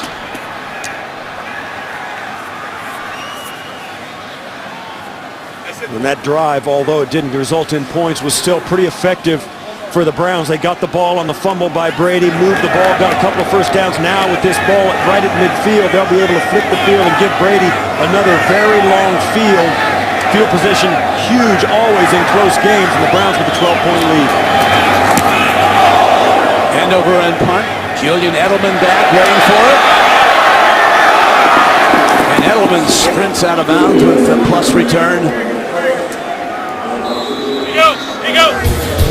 42-yard punt, a 7-yard return, and a 12-0 score, Cleveland. Don Criqui with Steve Tasker back at Gillette Stadium. Patriots down on their home field, 12-0. Brady looks. Driving extension to the ball by Edelman. Right now they're giving him a catch. 8-yard gain. Yeah, the ball was moving around. Don't know that it ever hit the ground. It's hard to see from here. Certainly the Browns defenders didn't think they did, but it did. And yeah, it did. It did. Chudzinski threw the flag very quickly to challenge this, and he's going to win again his 2nd challenge of the day. The first one was on a spot. This one, he's going to win as well. It was an incomplete pass. Cleveland is challenging the rule on the play of a completed catch. And I'll tell you, Cleveland has done everything right to this point of the game. The only thing that has not gone their way has been the 2-point conversion that they went for. And you see there the ball moves and rolls on the ground. And it came out after that as well. So there's no way that they're going to have to make this catch stand as he rolls over. Watch this right here, and then the ball's out. No, it's the process of catching the ball. And rightfully so, the Patriots rightfully so came up and they were going to snap it. It took Chudzinski a quick decision to throw that challenge flag out there, and that's what the Patriots force you to do. So Tom Brady still trying to get things cranking up here. Brady has hit 12 of 24 for 158, 1 interception, and a fumble away. The Browns have not given up 100 yards to any rusher this season. They've not given up 300 yards to any passer this season. Yeah, they're a tough defense, is Cleveland. Then you look at their organization and what's happened to them. Obviously, there's been a lot of turnover since they came back to the National Football League. With Jimmy Haslam, they are showing some signs of stability and the right direction. Rob Gronkowski in the Patriot locker room now. There he is. Here's the play that sent him there. Well, there's the hit by T.J. Ward coming in low. Now, Ward didn't know he hurt him. There's Gronkowski being carried off a minute ago, and then Bill Belichick giving Ward kind of the look as he walked by. Everybody congratulating him. There's no way T.J. Ward came in there with the intent of ending Rob Gronkowski's day, let alone the season, or however serious that is. But that's why Gronkowski is so important. Since he came back, they've gone from middle of the pack to a top 5 offense. And to have him be carted off at this point of this game does not spell good things for the Patriots as this season comes to a close and they try to make a run at the playoffs. Well, as Tom Brady said the other day, Bill Belichick is a relentless preparer, so he's got something to go to now, which is coming away from that run offense. Well,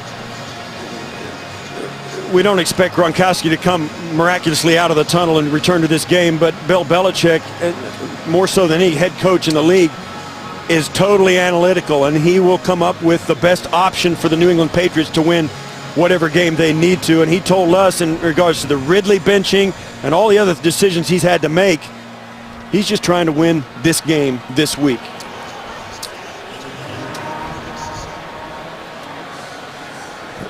Right now, we'll take a look at this as we see a diving. No question, it's not a catch. This is the play that's under review now. And After that reviewing right the there. play, it is an incomplete pass. The receiver did not maintain control of the football as he was going to the ground. It's going to be second down on the 17-yard line. Please reset the game clock to 5:19. Cleveland has won both challenges, so if they have timeouts remaining, they are eligible for one additional challenge. Belichick looking to rally his team from behind with Beatty. I asked John Madden what makes Bill Belichick such a career winner. He said, I'll tell you what does. He never sits back and admires his work. Because he never sits back, his players never sit back and admire their work. They always grind, and unless you grind in the NFL, said Big John, you're not going to win many. Well, they're grinders, that's for sure. You walk around that building, it's a grist mill. Josh Boyce ignites the following here at Gillette Stadium. A 23-yard catch and run to Sean Gibson. Got him down. This is what the Patriots do. If one of your great players gets taken out, you go to another one. Boyce, one of the young players that has been asked to emerge, was asked to emerge early in this season as Amendola was hurt, Gronkowski was hurt. They had to find somebody to fill the role, and Boyce got some invaluable experience early this season. It's paying off now. Nice catch, but it might have been on the one hop to Austin or Damian Amendola.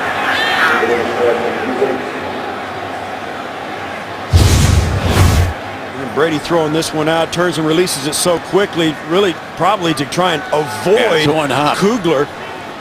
Kruger, I'm sorry, and that's the reason he tried to throw that out there, but yeah, Kruger was standing right between him. He had to do something to try and get it out there, but it forced the bad throw. Great play by Kruger, just being in the right spot. Josh McDaniels, who played college football at John Carroll in Cleveland, played at the famed Canton McKinley in Ohio High School. LeGarrette Blount now runs. Papa Rubin makes the stop. But the Browns defense, defense travels, Steve, and they keep pounding. Yeah, you're right. Good teams always have, a good road team always has a stout defense. And down inside, the Cleveland Browns are very stout. We said it at the beginning, Ataba, Rubin, Phil Taylor, those guys down inside are tough with DeQuell Jackson standing behind them. Brady fires a fastball. Beautiful connection to Julian Edelman. Edelman, a quarterback at Kent State. I asked Belichick one time, he threw a lot of touchdown passes. Would he ever throw one for you? He said, no, I think we'll let Brady handle the passing. Smart move. They're going to go for it on 4th and 1, and it's the right time to do that. Midfield, you're not giving up that much field position. It's good field position, not great field position. And they need a spark through the Patriots. 4th and 1, and they empty the backfield, and Brady puts his head down and tries for first down behind the center, Ryan Wendell. Logan Mankins and Dan Connolly, the interior guards. You can say all you want about X's and O's. This is about a quarterback who's good at quarterback sneaks and also knows the value of a quick snap. Watch, he just gets up there and all of a sudden, boom, it's gone. They don't have a chance to hug down inside, cut their splits. The defensive line gets caught, kind of thinking, okay, he gets under, it's too late. Snap it and get it done. Great job by Brady. Patriots looking to come from behind again. Beautiful thrown underneath. Running ball is LeGarrette Blount. He turns the corner. He's down inside the 20, and he's not done. He gets all the way down to about the 18-yard line. Jackson and Joe Hayden finally brought him down, but it's a 32-yard gain for New England. Well, it's going to be a play fake. He comes in, kind of chips around, then just turns around and makes himself available. Tom Brady under pressure just flips it to him, and the rest is just instinct and athleticism running through the middle of the defense. 4 down! Brown! 52! This is the Patriots' first trip to the red zone of the Browns, and here's the ball tipped away. Paul Kruger, who played so well for the Super Bowl champion Ravens last year, had 9 regular season sacks and 4.5 sacks in the postseason. We just talked about it as he forced an incompletion a moment ago. Now he bats this one down right here. He's going to come up the field and just get where Brady has to look out there to try and throw it. He just can't get there fast enough. Kruger up the field so quick and is so athletic. And, you know, the hand-eye coordination's there. I mean, it's hard to catch a ball like that, let alone bat it. 2nd and 10.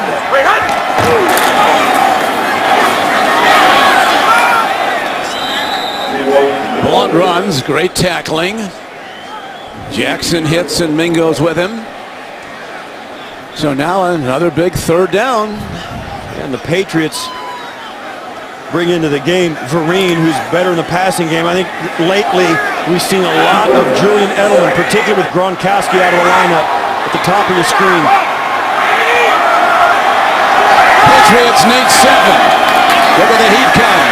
Brady throws, but it's behind the receiver, incomplete. Now, Steve, you take 3 or? Yeah, you take the 3.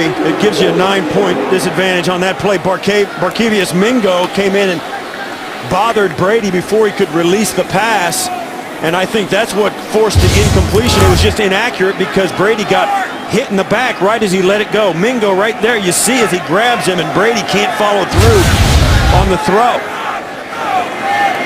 Mingo won't get credit for a sack, but he made that play. Look at Gostowski's numbers, 28 of 30, hit 253-yarders in the 4th quarter against Houston last week, the second to win the game. And he drives this one through, so the Patriots are on the board, albeit with a field goal deep into the 3rd quarter. It's 12-3 Cleveland.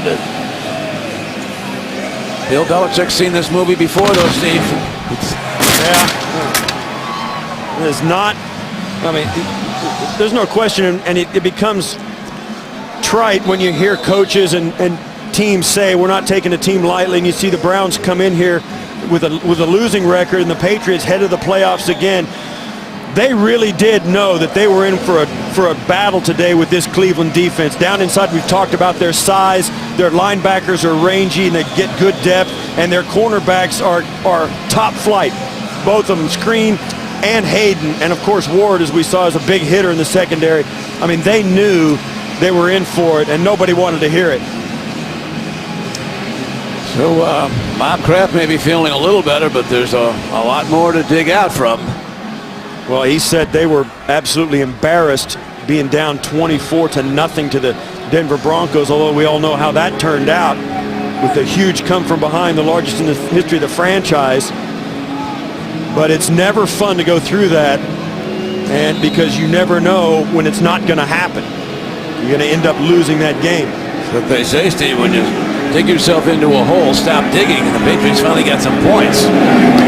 Now they kick off a line drive downfield. And Whitaker, carefully coached, elects not to bring it out. Now let's go to New York and to JB for an update. Cincy with a little bit of a cushion. Oh, yeah, Andy Dalton, his 2nd touchdown pass today. Play-action pass, Jeremy Gresham in corner end zone. No one's around him. 1-yard touchdown, 28-14 Cincinnati. Notre Dame's finest. Don Cricket, Steve Tasker. Okay, thank you, JB and Dan. Right now, as we look at the AFC divisional leaders, Denver 10-2, New England 9-3, Colts 8-4. Cincinnati looking more and more like a playoff team. Patriots could get in today. It doesn't look like it the way the other games are developing. They'd need a win here and a loss by either Miami or Baltimore. Wow, look at that, and on the run. Look at this kid run. Josh Gordon busts the game open. They held him down, and then boom. Aqib Talib told us you gotta not just guard them deep, but sometimes they have that short catch, long run. And the moment Gordon catches this and puts his hand into the chest of Aqib Talib, this play's over. He takes off, and they're not gaining any ground on Josh Gordon. Wow, that guy's got 2 extra gears. And that an 80-yard scoring play.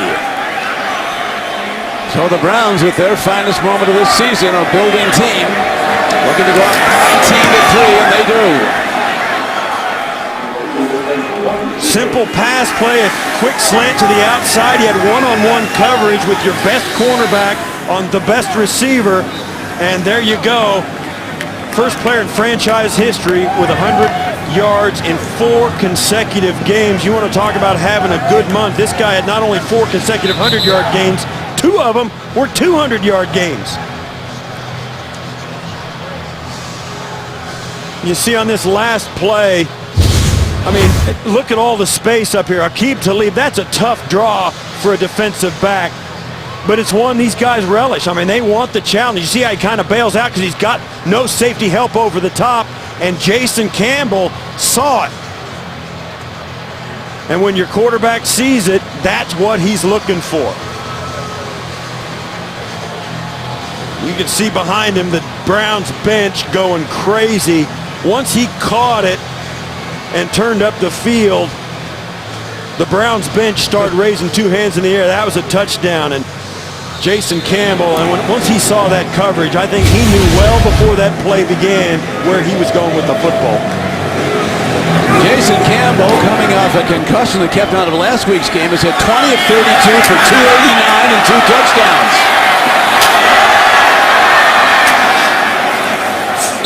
Now Josh Boyce breaks a good return.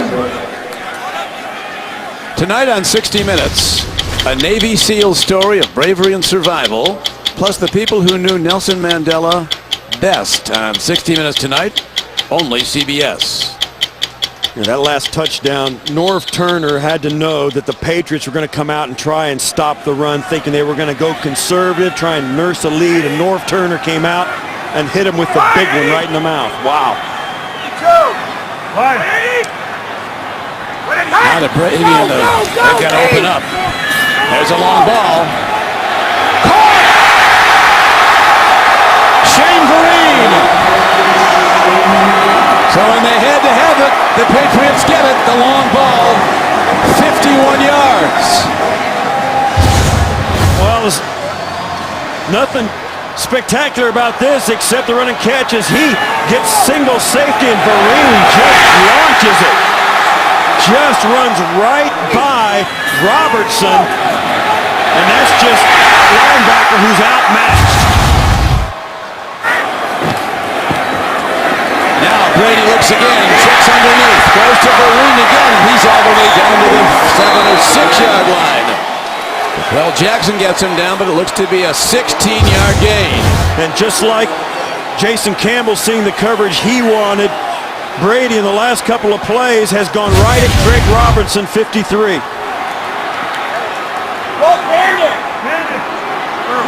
We're winding down the final ticks of the 3rd quarter here at Gillette Stadium, Foxborough, Mass. Touchdown, Patriots! And quickly they go down the field and get back in the game. Vereen on the payoff end. Well, the crowd finally has something to cheer about. But this is a run game that this run comes from a draw play and the success the Patriots have had on this series. This is just going to come right in here and bounce right out through the secondary. Well blocked up front by the offensive line, aided by the pass plays as the Patriots now are going to go for 2. And this is the first 2-point conversion the Patriots have attempted this season. Going for 2, setting up quickly. 50. Browns have everybody up. Jump ball. 2 flags. Target was Danny Amendola, number 80. Joe Hayden defending, and as he mentioned, 2 flags down. Prior to the pass, holding, defense number 23. Half the distance to the goal, replay the try. It's a good play by Hayden. It would have been a 2-point. Yeah. Who cares? You know, it's not like a first down out on the field.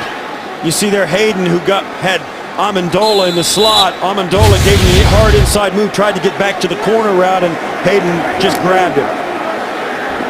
Phil Taylor, the 300, who knows what, how much over 300. Brady had the sneak earlier on a 4th down. He won't hear it, I think, because he goes back into the shotgun. Browns are sending everybody. They're going to blitz. Here it comes. Brady looks. 2 points. Julian Edelman.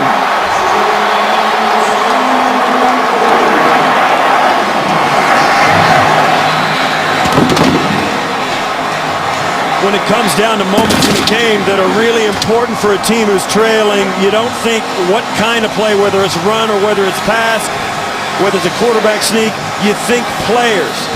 And when the push has come to shove for the Patriots this season, Julian Edelman has been the guy they've tried to get the football to. He's been the guy that's been in on every game. You've had Amendola, Gronkowski in and out of the lineup with injuries. You've had the running backs being benched for fumbling. But the one constant has been number 11 of the Patriots, so Tom Brady. And in that situation, they went right to him. But beautifully executed play, Steve. He was just standing there waiting for it. Well, they got 2 shots at it with the holding penalty. So the Patriots, I think, got a really good handle on what at least the philosophy was going to be for the Brown defense, if not the exact defensive call. And they came back. They knew they could protect it up. They gave max protection to Brady, and the Browns just couldn't get there in time to knock the pass down or knock Brady down.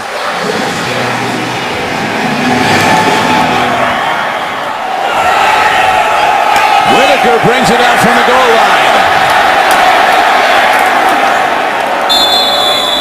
And the crush of special teams covers gets him down at the 22-yard line. Nate Ebner. That's the end of the 3rd quarter. The game again, 19-11. We'll return after this message from your local station. You're watching the NFL on CBS. There's the score by quarter. Very active the 3rd quarter with 24 points scored. Cleveland's lead, 19-11. You remember the Browns went for 2, didn't get it. Had they kicked the extra point, it would be a 2-score game. They would be up by 9. Right now, underneath throw with the ball is Josh Gordon. Last time he had the ball in his hands was at the end of a 80-yard touchdown run and catch. 7-yard gain there. You can see what happens. The reason he comes free is because they're zoning it off. Nobody runs with him because he's running towards another defender. And the defenders on the other side were cleared out by the near side guys. So they got run deep. It didn't open up a vacancy in the defense, and Josh Gordon was the guy filling it. Last thing the Patriot defense wanted. 2nd and 3.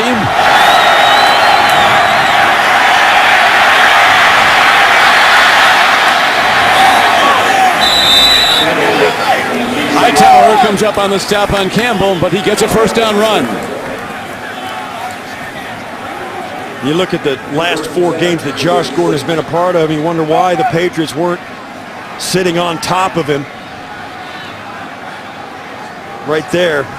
Man. 750 yards in the last 4 games. That's enormous.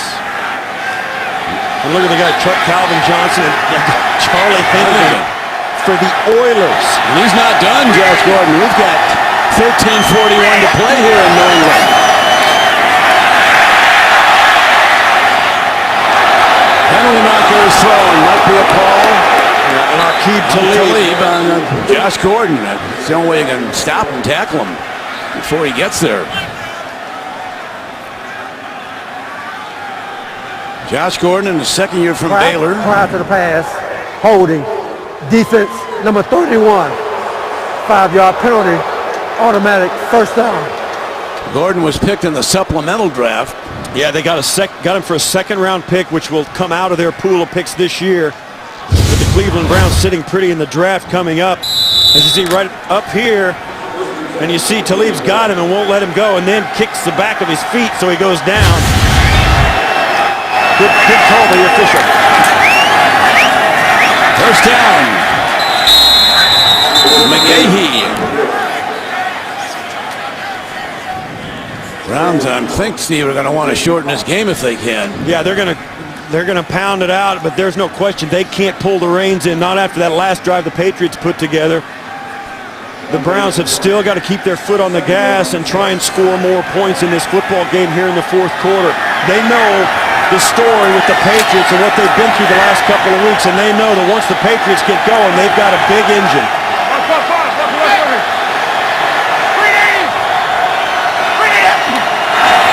Campbell ready to throw on 2nd and 10.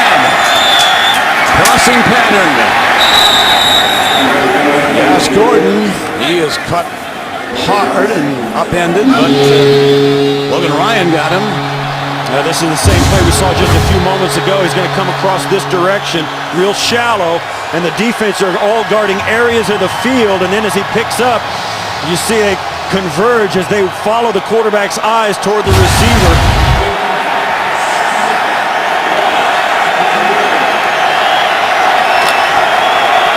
Lined again for the first down. Patriots 49. 3rd and 7.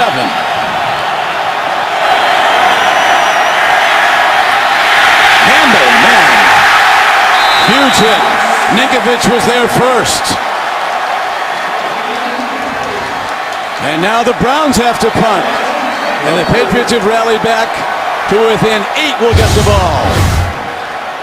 And he's coming off the edge, a 4-man rush, and they finally get home. Although as Jason Campbell starts to take off, that's when Jones actually gets it. Jones kind of holding back, trying to bat the pass down, gets to help on the sack along with Ninkovich as the play comes apart for the Browns.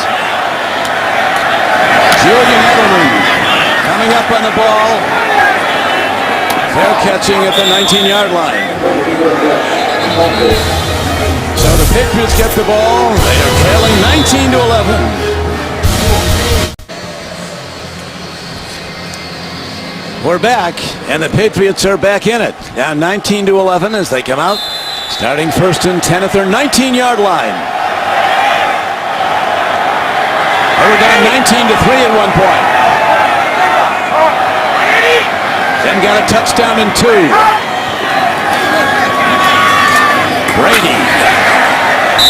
A pop on the ball, and Shane Vereen, the sure-handed one from Cal Berkeley, pulls in another 6-yard gain on the play. Vereen with 5 catches for 99 yards. And those catches have been just of late. He has started to become the guy in this Patriot offense here in the second half. They've looked around all day and tried to find somebody to get a hot hand.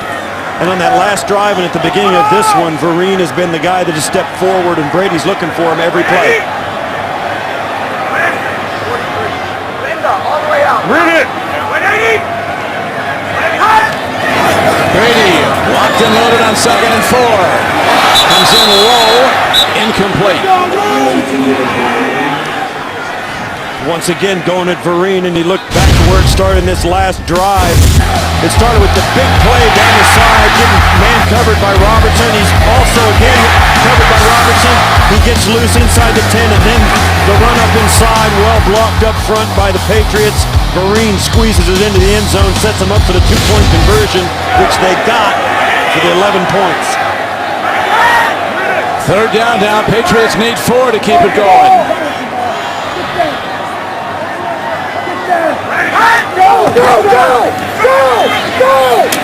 On target. Here they spot him. The linesman coming in right at the mark. He got right to the mark before Ward threw him backwards and tackled him behind the line. It looks like they're going to get the line to gain. But they always give him forward progress on this catch, and he is right at just inside the 30-yard line, and the marker's at the 29. Browns have not allowed a 300-yard passer this season, but Brady's getting close now with 286 yards. 1 touchdown, no touchdown throwing, 1 interception. Did have a 2-point conversion throw. And they're bringing the chains from all the way from the other side of the field. This is why there's a short delay. And that's got it.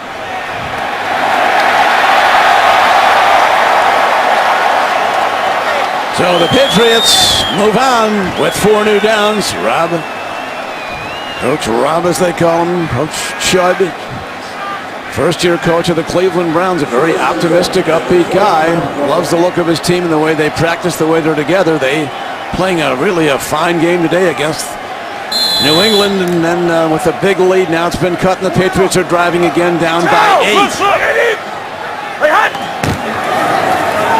Brady set up the screen and do it well. Shane Vereen. Showtime for Vereen. Well, they've gone to him almost exclusively during the last 2 series, and it continues. And at some point, some light has got to go off for the Browns. You see T.J. Ward, DeQuell Jackson drop into coverage, and then they have to come back up with offensive linemen to go through. Vereen catching the football, weaving his way through the Browns. No question, the defensive coaching staff are starting to try and find where Vereen's going to line up. 52. Wiggin for 18 yards on that play. Straight ahead power. And the Patriots bust open the Browns' defensive front, unlocking the run defense that's been so good. Well, Shane Vereen needed a break, so they send Ridley into the game, who is really their best running back, and then they hand it to him and let him do what he does best. Patriots on the move. 43's the mic. Look. Hey, alert. Cobra. 43's the mic. Hey, that one. Wait, Eddie. Wait, that.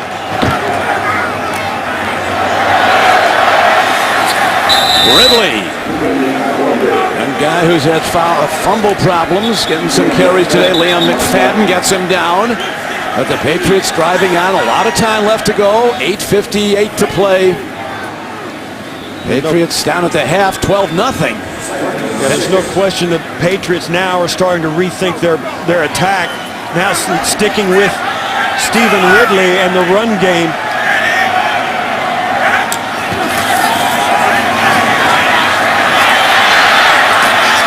Throw and a catch, and somehow Ridley comes down with the ball. But a very short gain. Less than a yard, really, down to the 36-yard line. They were trying to get the football to the top side to Edelman. He's not there, so Brady comes off it, and all of a sudden he looks, and Billy Wynn is bearing down on him, and he gets rid of it on the outlet. The ability to make quick reads, quick decisions, and accurate throws is what sets that guy apart. Accuracy and quick decisions, that's his strong suits. Right now, third down. Patriots need 4 to the 31-yard line of the Browns. Blitz, throw, catch. First down. Austin Collie just re-signed. He's with the Patriots earlier, just years at the Colts. Austin Collie, who was away from the team for 4 or 5 weeks. He was here for 5 weeks, and now they bring him back, plug him right in. He knew the terminology. They needed him to take some plays. They're not asking him to carry this offense. They just needed a couple of things from him. They're such efficient. They use their roster so efficiently. Everybody on the roster has got to contribute in the game. And on that point, on that spot, Austin Collie made his contribution. Brady dancing, lofting the ball and getting it away, throwing it away. Before that was a big rush put on there by Armani Bryant. There's a conversation going. Brady was in the tackle box, got rid of that football, and the nearest receiver was well down the football field. Here's the rush. Now he's right behind the tackle box. He's going to let this go, and there's no question he's throwing it away. The question, and now the flag comes out, and it's an intentional grounding. Offense, number 12. The quarterback was in the pocket, under duress, and threw the ball into an area where there was no receiver. Loss of down on intentional grounding. Second down. You can see Tom Brady, I mean, he's thinking, hey, I threw the thing 50 yards in the air out of bounds. I mean, it's not like I was under that much duress, but the pressure does get there. 5-man rush as he throws off his back foot and gets it well down the field past the line of scrimmage, but there's nobody there. And it took him a while to sort through that because, you know, he wasn't under that much duress, but there's no question it was a throwaway, so they had to talk about it, and really there was nobody near enough to give him the benefit of the doubt. And that is a good call. And now it's a long yardage.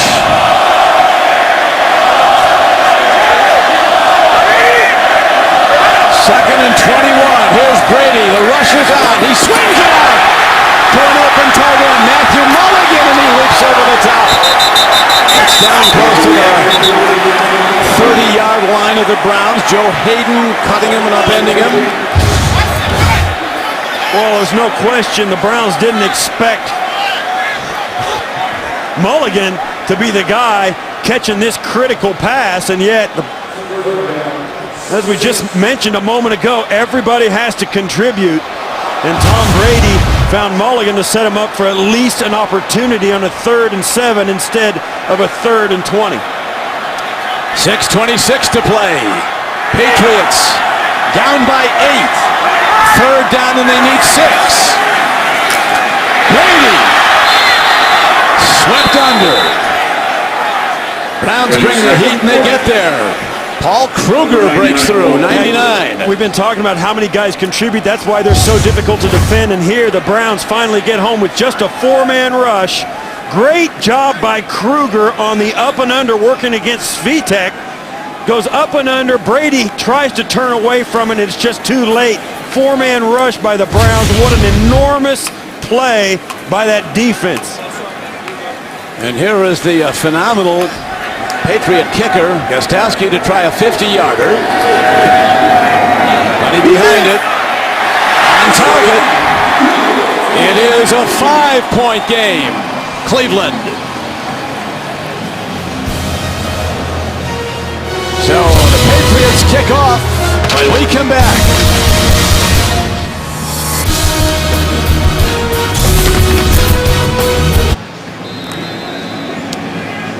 We're back at Gillette Stadium. Don Prickey with Steve Tasker. Patriots rallying back. They've scored points in their last 3 possessions. They got the lead to 5.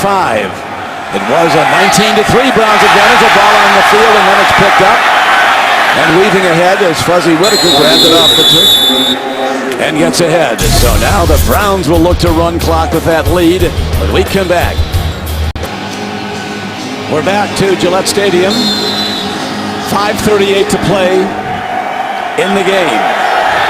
19-14 Browns. 1st and 10 Cleveland at their 20. Patriots have rallied back. They were down 19-3.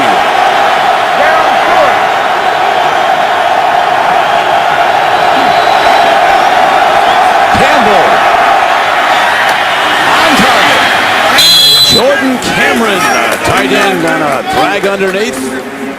And Campbell, who's played a great football for the Browns, right on target. Yeah, he saw Cameron come off with single coverage and had plenty of time. And Campbell, if there's one thing he does have, is the ability. He's got experience. He knew it was man-to-man coverage, and he's got a strong arm. He put that way down the field to the sideline, right on Cameron.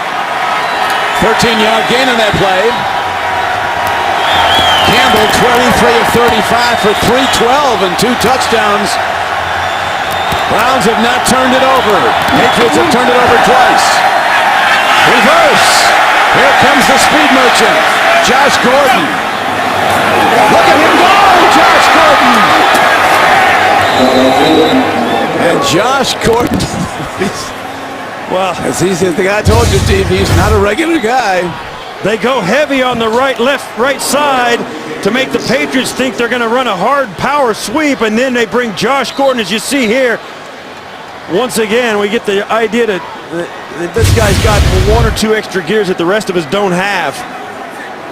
And he's got Norv Turner in the box, the offensive coordinator of the Cleveland Browns. That was a 34-yard gain. And immediately they're in field goal position. 1st and 10 Cleveland.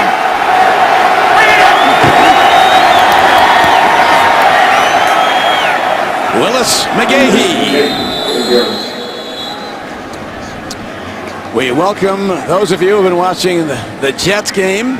Jets Oakland. This is Don Prickey with Steve Tasker, Gillette Stadium, Foxborough, Mass. The New England Patriots were way down in this game. They were down 19-3 over the underdog Browns. And now with Tom Brady pulling magic again out of his tricks, bag of tricks, and right now they're going to Play defense, though, the Patriots, as the Browns have played terrific football with Jason Campbell at quarterback, who's been superb.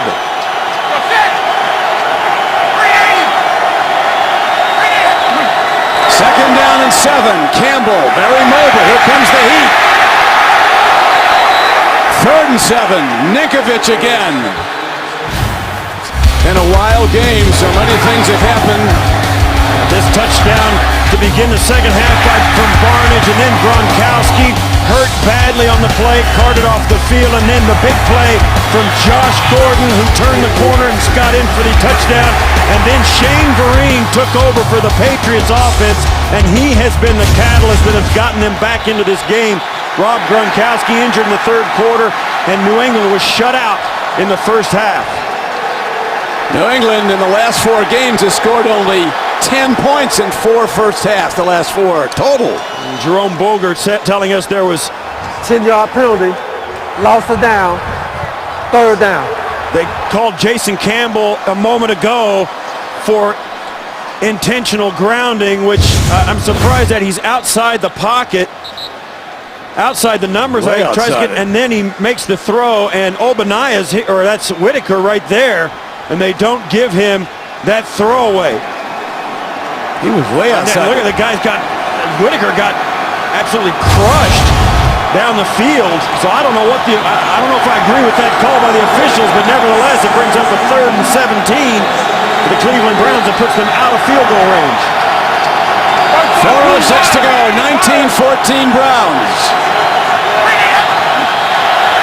On 3rd and 17, Campbell steps in. Rifle throw. On target to the 21. Josh Gordon again. A record setter for the Browns. This season he's caught more yardage and passes than any player in Browns history. Well, if you want to know why Josh Gordon has been playing so well, Aqib Talib, the defender who's guarding him, said, well, everybody's treating him like a regular guy. And he's not a regular guy. Well, right there, Aqib Talib on man-to-man coverage will show you it's hard to guard Josh Gordon. And the Browns just didn't quick snap it as Bill Belichick, as you saw in that catch. That ball hit the ground, and he's challenging that catch. New England is challenging the rule of the field of a completed catch.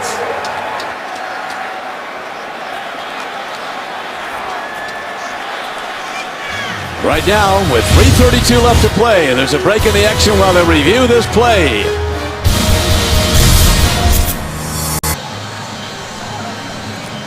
We're back to Gillette Stadium. Bill Belichick has watched his team rally from behind the last 2 weeks.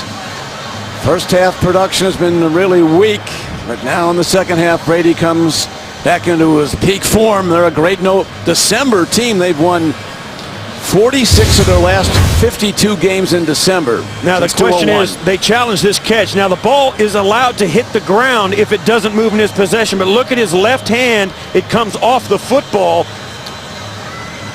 Now the ball can hit the ground if it doesn't move in his hands. Now his left hand comes off the ball as he rolls over it. And to me, that becomes a no catch when it moves in his possession like it did right there. But if they deem that it didn't roll around in both hands and he kept possession. After reviewing the play, it is a completed catch. There it is. The receiver possessed the ball, going to the ground, had control of the ball. Tell you, these Before the officials ball are hit the ground, very the good. ball did not move. New England is charged a timeout and a challenge. And that's, go ahead. I was going to say, these officials, they're seeing it in real time. We're watching 5 replays in super slow motion. You can't tell. Well, they got it right the first time. You're correct. And the ball did hit the ground, but that's okay as long as it doesn't roll around in his possession. And they deemed that he didn't lose control of that football even though it hit the ground. And that means the catch stands, puts the Browns inside easy field goal range, plus gives them a first down with a chance to lengthen their lead. Here we go. 1st and 10.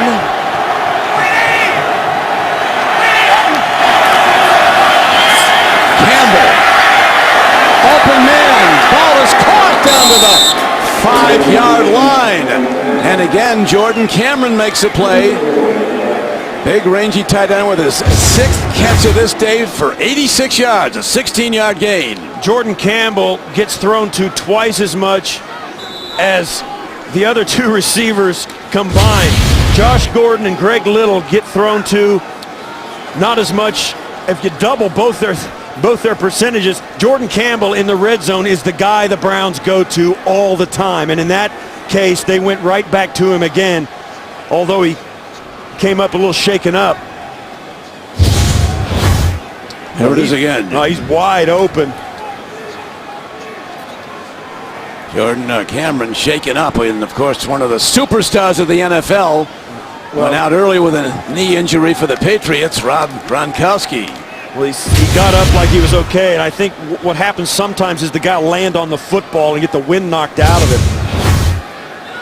And as McCourty comes over, tries to punch it out, and he lands on it. And that, you know. But this, Steve,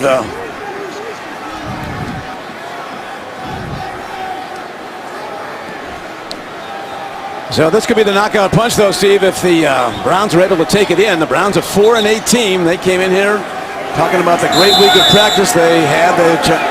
Chudzinski, their coach, saying a lot of people say that we had a great week of practice. We're ready for this game. And they're headed in the right direction in every respect all the way through the season. They have been able to put wins together, but today they've come on the road in a tough place to play and have handled the adversity extremely well. 1st and goal. McGahee got a couple into the heart of the Patriot defense. Now McGahee stays down as he got knocked hard as he came in. You see there, he's up on the ground. He stayed down, and now the trainers will come out and attend to him.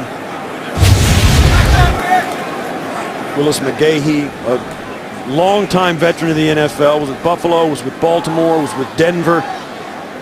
Norv Turner told me this guy is a warrior. I mean, he's long in the tooth, but he is also a guy that you can depend on. Spikes gets him here with a shot.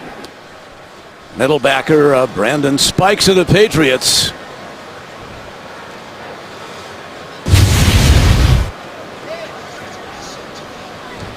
See if we can hear that hit. It was enormous.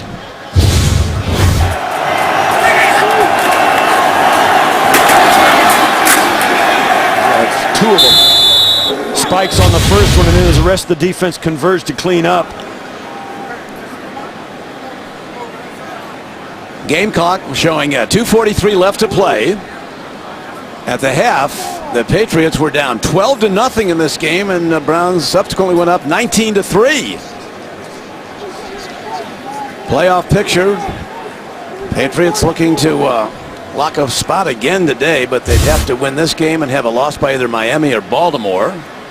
Both those teams are losing. Miami behind, and also Baltimore trailing, and New England trying to, or they're both ahead, excuse me. So it does not look good for the New England Patriots, as both those teams they needed to lose and also for themselves to win. All 3 of those games are going against the Patriots. Most importantly, this one with 2:43 to go, and the Browns inside the 5-yard line with a 5-point lead, and also the Patriots losing a timeout just a few minutes ago on a missed challenge of a completed catch.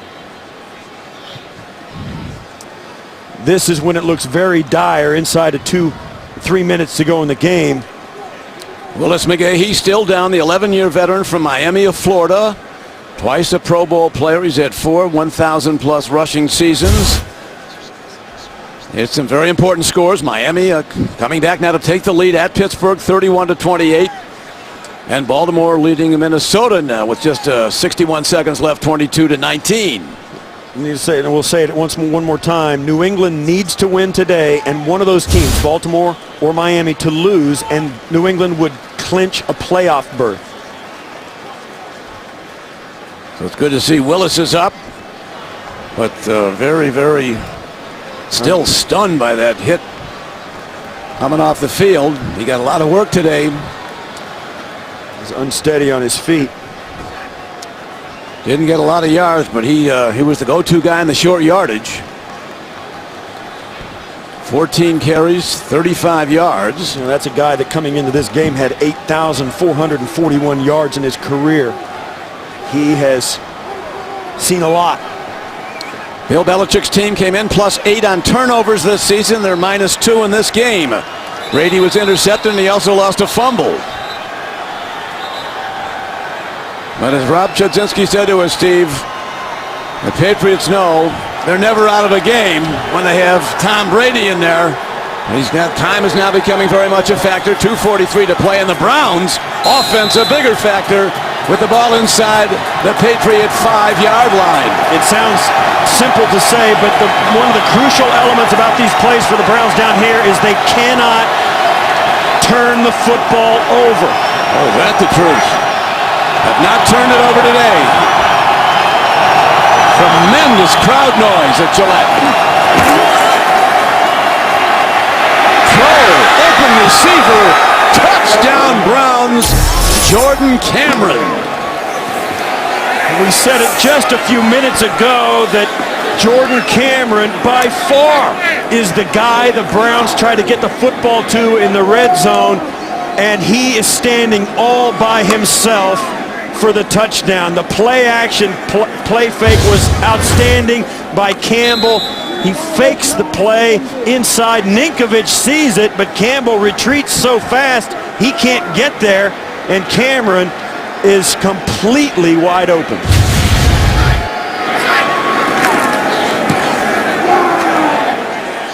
Extra point as good as the Browns now extend to a 26-14 lead with just 2:39 to play. Willis McGahee, he just left the game, so they really didn't have their power runner in. Watch, the play action comes in. Everybody is going to attack the line of scrimmage, and nobody follows Jordan to the corner as he waits, and then escapes. And Collins, the first guy to take off and run after him, you got to think maybe he remembered all too late that he had coverage. Yeah, Patriots brought the play fake. They looked run. And Jordan Cameron with his 5th touchdown catch of the season. And the Browns in a commanding position, 26-14 with 2:39 to play. Well, you want to talk about digging yourself a hole. The Patriots now are looking up, trying to do some math, gymnastics to figure out how they're going to win this game. You can bet they haven't given up on it with that much time left, and as good as it looks for the Cleveland Browns, there's no give up in the Patriots. Coming up on the Subway postgame show, join JB and company for all the latest NFL scores and highlights. That's all coming up on the Subway postgame show. Don Criqui with Steve Tasker, Gillette Stadium in New England with the Patriots. Coming in with a 9-3 record, but having the battle away from behind in the recent games with poor first-half offensive performances. Today they found the same dilemma. And you know that Browns fans have been hearing things, positive thoughts come out of the Browns building for a long time and a lot of years. And I'll tell you what, it's not just talk now under Chudzinski and this regime. These guys are headed in the right direction. Ball on the field.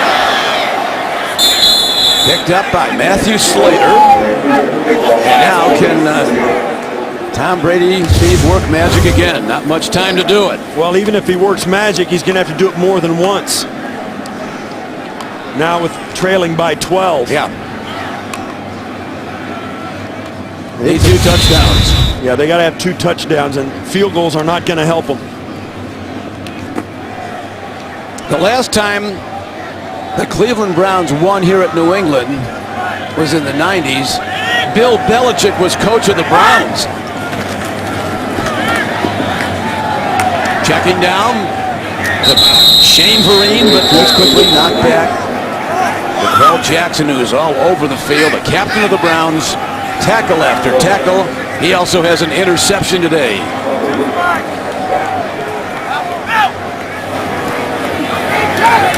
Brady, what an arm, what accuracy. Edelman out for the first down. And that'll take us to the 2-minute warning unless they can spike this ball, and that will be the 2-minute warning. 23 yards on that play. So 2 minutes to play at Foxborough, Mass. And the Browns in the lead by 12. Coming up on the NFL Subway postgame show, join JB and company for all the latest NFL scores and highlights. All coming up on the Subway postgame show. Well, Patriots fans with obvious concern as the Patriots now need 2 touchdowns to win this game. They right now are a long way from the Cleveland goal line. 1st and 10 from the Patriot 47. Brady. And does he get down? Beautifully thrown ball to Edelman. Brady now 25 of 43 for 371 yards, 371. So he's the first guy this season the Browns have allowed to pass for over 300. Brady hits, releases the ball. That's got to be a penalty for intentional grounding. Billy Wynn got him. No, yeah, okay. Vereen standing there. Vereen's going to end up being in the vicinity of where Brady tried to throw this. He's being held right there, no question, by Sheard. Smart play by Sheard. I think, Steve, you got to start taking some deep shots now with 1:39 to go and needing 2 touchdowns. Yeah, and you only have one timeout left. Brady looks.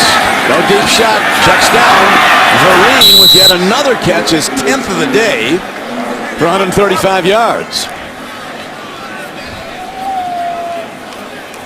And look for on that last play and the first 2 plays of this drive, the big plays were 2 identical plays to Edelman right down the seam, and he's lined up there once again. We'll see if they hit him down the pipe again. Crossing pattern run by Edelman, gets out of bounds, stops the clock with 1:29 left to play. Well, they're trying to stop the clock every time, but they're still trying to gain yards. They've got to get on. They've got to get this touchdown, no question, and then they've got to get another possession by onside kick. First things first, though, they got to get in the end zone. And the Browns, with that defense that came into this game, ranked number 4 in the NFL in yards allowed. Yeah, this Browns defense has proven today it's no joke.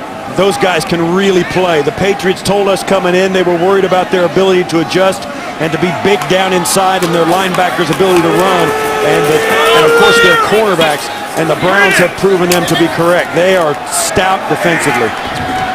Under their new coordinator, Ray Horton, a former defensive back primarily with the Bengals, played also with Cowboys. Most recently with Arizona. And here's a throw over the middle. Heading for the end zone, but not in, is Shane Vereen.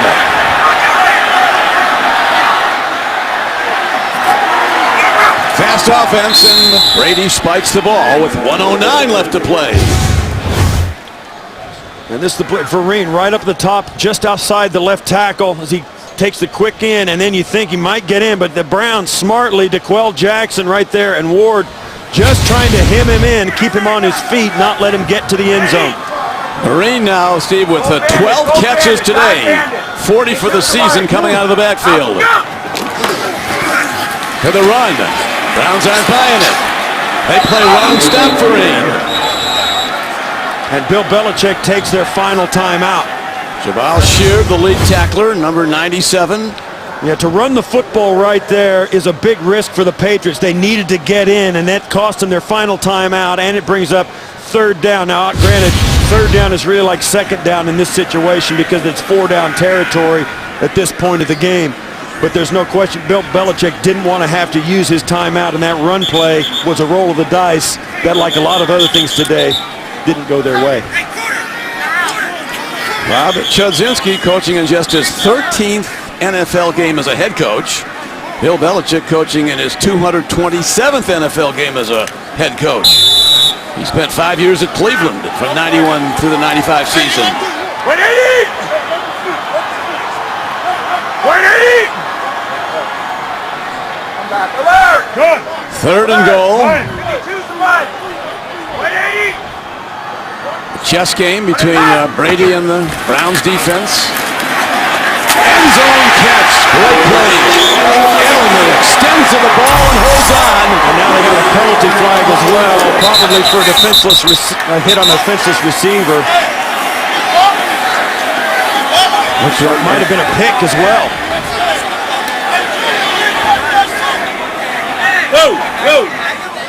They put the score up, 26-20. With the extra point coming up, the Patriots did hit a 2-point throw earlier in this game, second half. Browns missed a 2-point try when they went up 12-0. The ruling on the field is a touchdown. Additionally, personal foul, unnecessary roughness, defense number 33, contact on a defenseless receiver. Half the distance to the goal. The 15-yard penalty will be assessed on the kickoff. But the kickoff is obvious going to be an onside kick. Right, and that's huge at that point. But you'll see Edelman come from right to left to your screen. DeQuell Jackson just misses it, and there's, well, I don't know, he hit him with the shoulder. His head missed Edelman.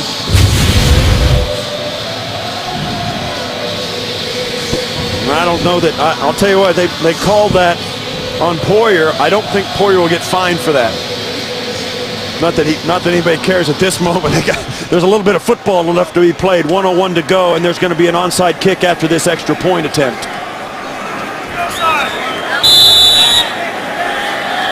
Gostkowski has had absolutely a Hall of Fame season.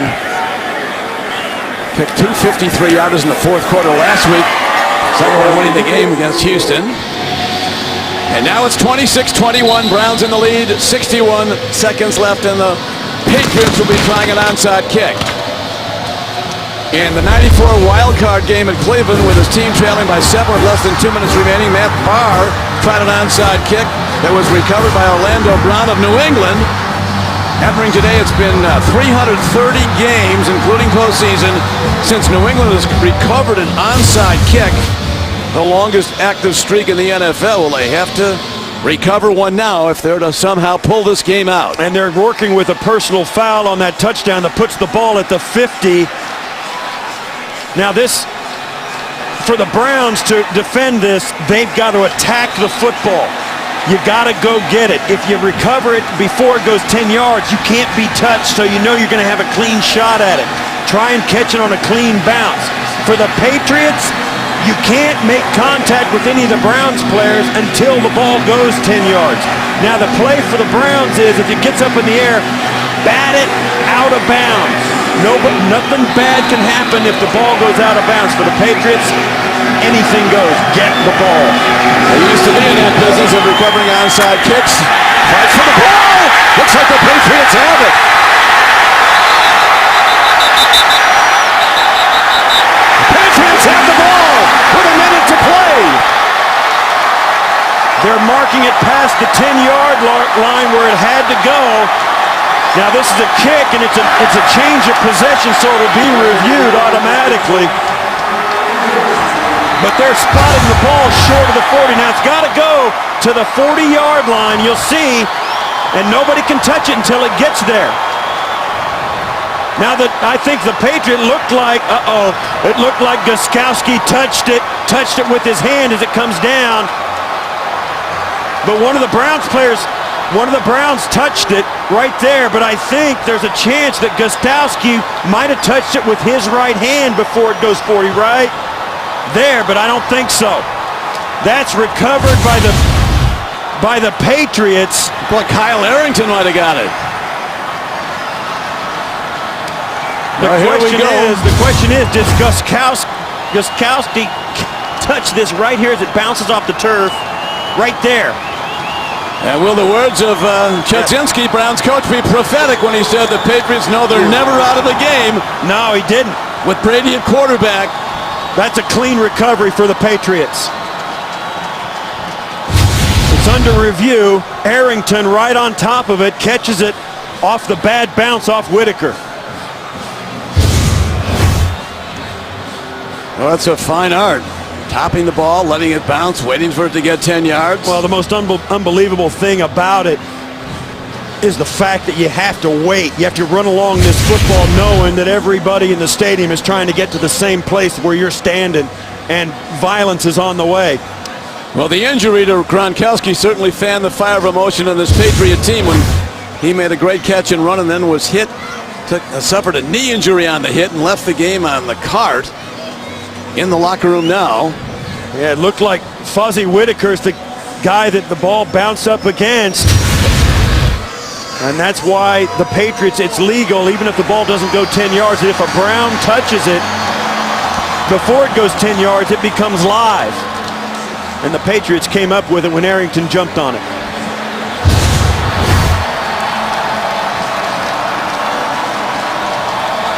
Scott O'Brien, special teams coach of the Patriots, was in the same position with the Browns when Bill Belichick was there as head coach. Last time the Browns have won at New England when Bill Belichick was the coach. That's a long of the time. Cleveland Browns. That's a long time. 92. 21 years.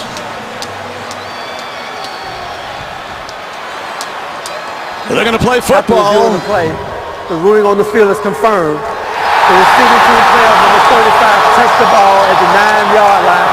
So it's ultimately No overturn. We're ready to play. First and 10, New England.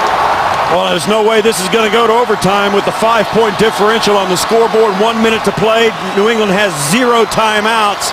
They've got to score a touchdown in a game when they have played so poorly throughout most of it, excepting 2 drives they put together. It's been a long day for Tom Brady in this offense. A master at making the plays you have to make, at finding a way. Brady looks, lobs. Down to the 30-yard line. Amendola, good open field tackle. Keeps the clock running. It's a first down to the 30. Patriots have to score a touchdown to win the game. Long ball. Receiver off his hands. And the penalty marker's down. James Boyce diving at the ball. And the Patriots set up with a first and goal. You see working right there. They're tied up. McFadden trying to hang in. He puts his hand in. That's pretty incidental to me, but the official standing right there watching the whole way. That to me seems like a pretty soft call. Defense number 23. A foul occurred in the end zone. By rule, the ball replaced at the 1-yard line. I think it's a horrible call. I think it's a horrible call. They're barely touching. Touch call. That was a touch call, and that's certainly most of the. There's no way that happened. There was interference in the end zone, maybe outside the end zone, maybe. I doubt it. That's, I think, a terrible call. But be that as it may, it is a first and goal for the Patriots at the 1-yard line. Earlier in this game, on a 4th and 1, the Patriots went for it.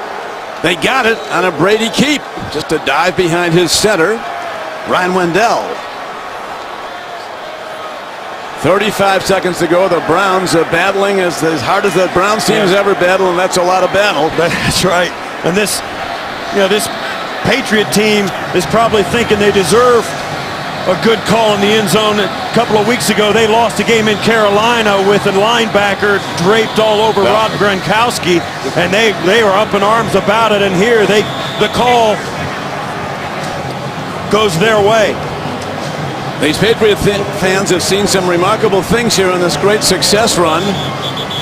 Yeah, you just never walk out of this stadium until there are double zeros on the clock. 35 seconds left. Patriots with no timeouts. Brady looks like he's going to throw. Brady on a rollout. Ball is caught. Touchdown! Brady and the Patriots have done it again. Amendola. Now they'll have to go for 2 to make sure they try and get a 3-point lead, to make sure that if something unthinkable happens and the Browns can get into field goal range, they can only tie it. So they will go for 2 here. But what a turn of events for the Patriots, and of course the Cleveland Browns can't believe that the Patriots look like they're going to get off the hook. Roll out, Amendola dives towards the pylon, and he goes! Now the 2-point conversion try. They hit their last one on a throw to an open tight end.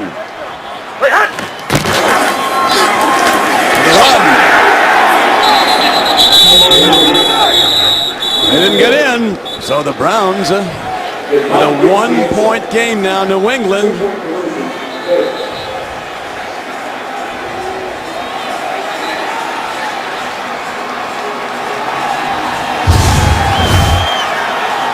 Here's the touchdown play, Steve. Yeah, they ran a little rub play, as you see. Screen trying to get to the corner, and Amendola getting right to the pylon. Well thrown by Brady. Phenomenal game. The Patriots down 12-0 at halftime today on their home field against the Browns. The Patriots with only 10 total points in their last 4 first halves. But in the second half, it's Brady time. They even got down 19-3 at one point in the second half, and they came back with 2 touchdowns, spearheaded by Shane Vereen. And that's the difference. Those are the last 2 weeks, down 24 and down again the next week. Unbelievable how this team finds a way to stay in the hunt. Well, in their scoreless first half, Brady threw for 95 yards. And their comeback in the second half, he's thrown for 323. He's thrown for over 400 yards against a defense that had not given up a 300-yard passing game this season.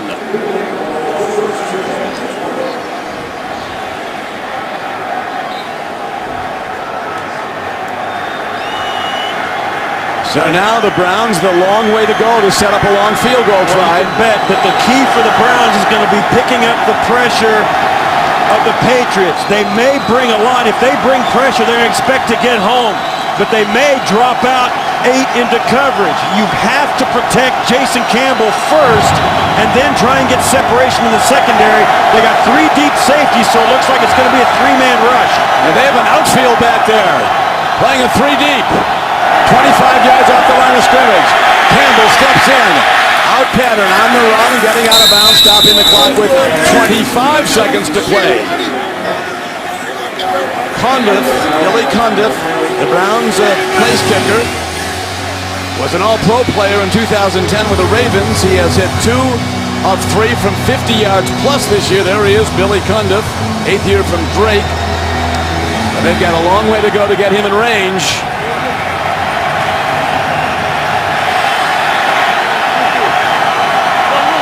Second and 1. The Browns with no timeouts. Long ball. On target, not out of bounds. Jordan Cameron, the former USC tight end and basketball player, gracefully coming to the sideline. All they need is 18 more yards, and they are well within range. They need really only another 13 yards to make it a 57-yard kick, which is not out of the realm of possibility. Now, that's a long kick, no question. His long this year is 51. But they probably, Steve, don't have the middle of the field to work with no timeouts. It's got to be a sideline throw. Patriots know that. Their 3 deep defense drops back. Standing in, they do off the hands of the receiver.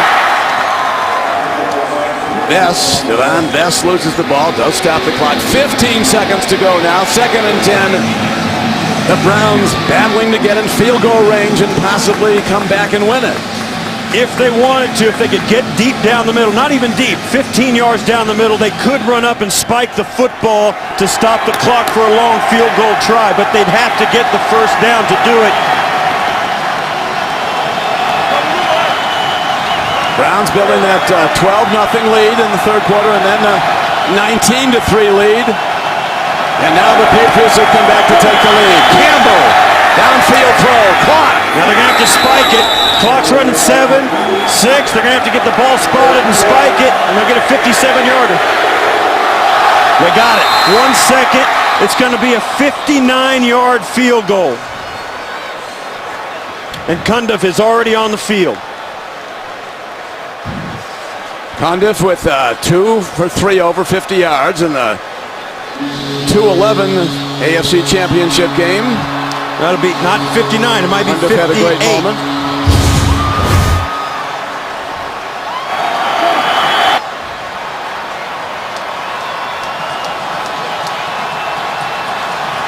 This is it. A 58-yard field goal.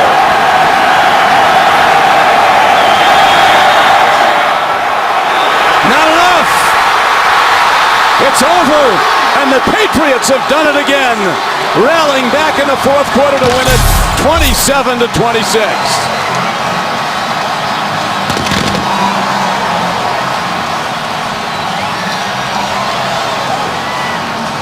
It's a win for the Patriots. They'll celebrate it, but you can tell by the look on Bill Belichick's face, although it never changes much, he is not going to be very happy. Losing Gronkowski today to an apparent knee injury. Jason Campbell coming back after being out for a week with a concussion was superb today. And once again, the Patriots rally from a big deficit to win the game when Billy Cundiff's 58-yard field goal does not get far enough. His career best prior to that, Cundiff, was a 56-yard make. So Tom Brady and the Patriots march into the playoffs again, up their record to 10-3 with 3 straight come-from-behind wins. The final score, Patriots 27, Browns 26. Coming up next, the Subway post-game show.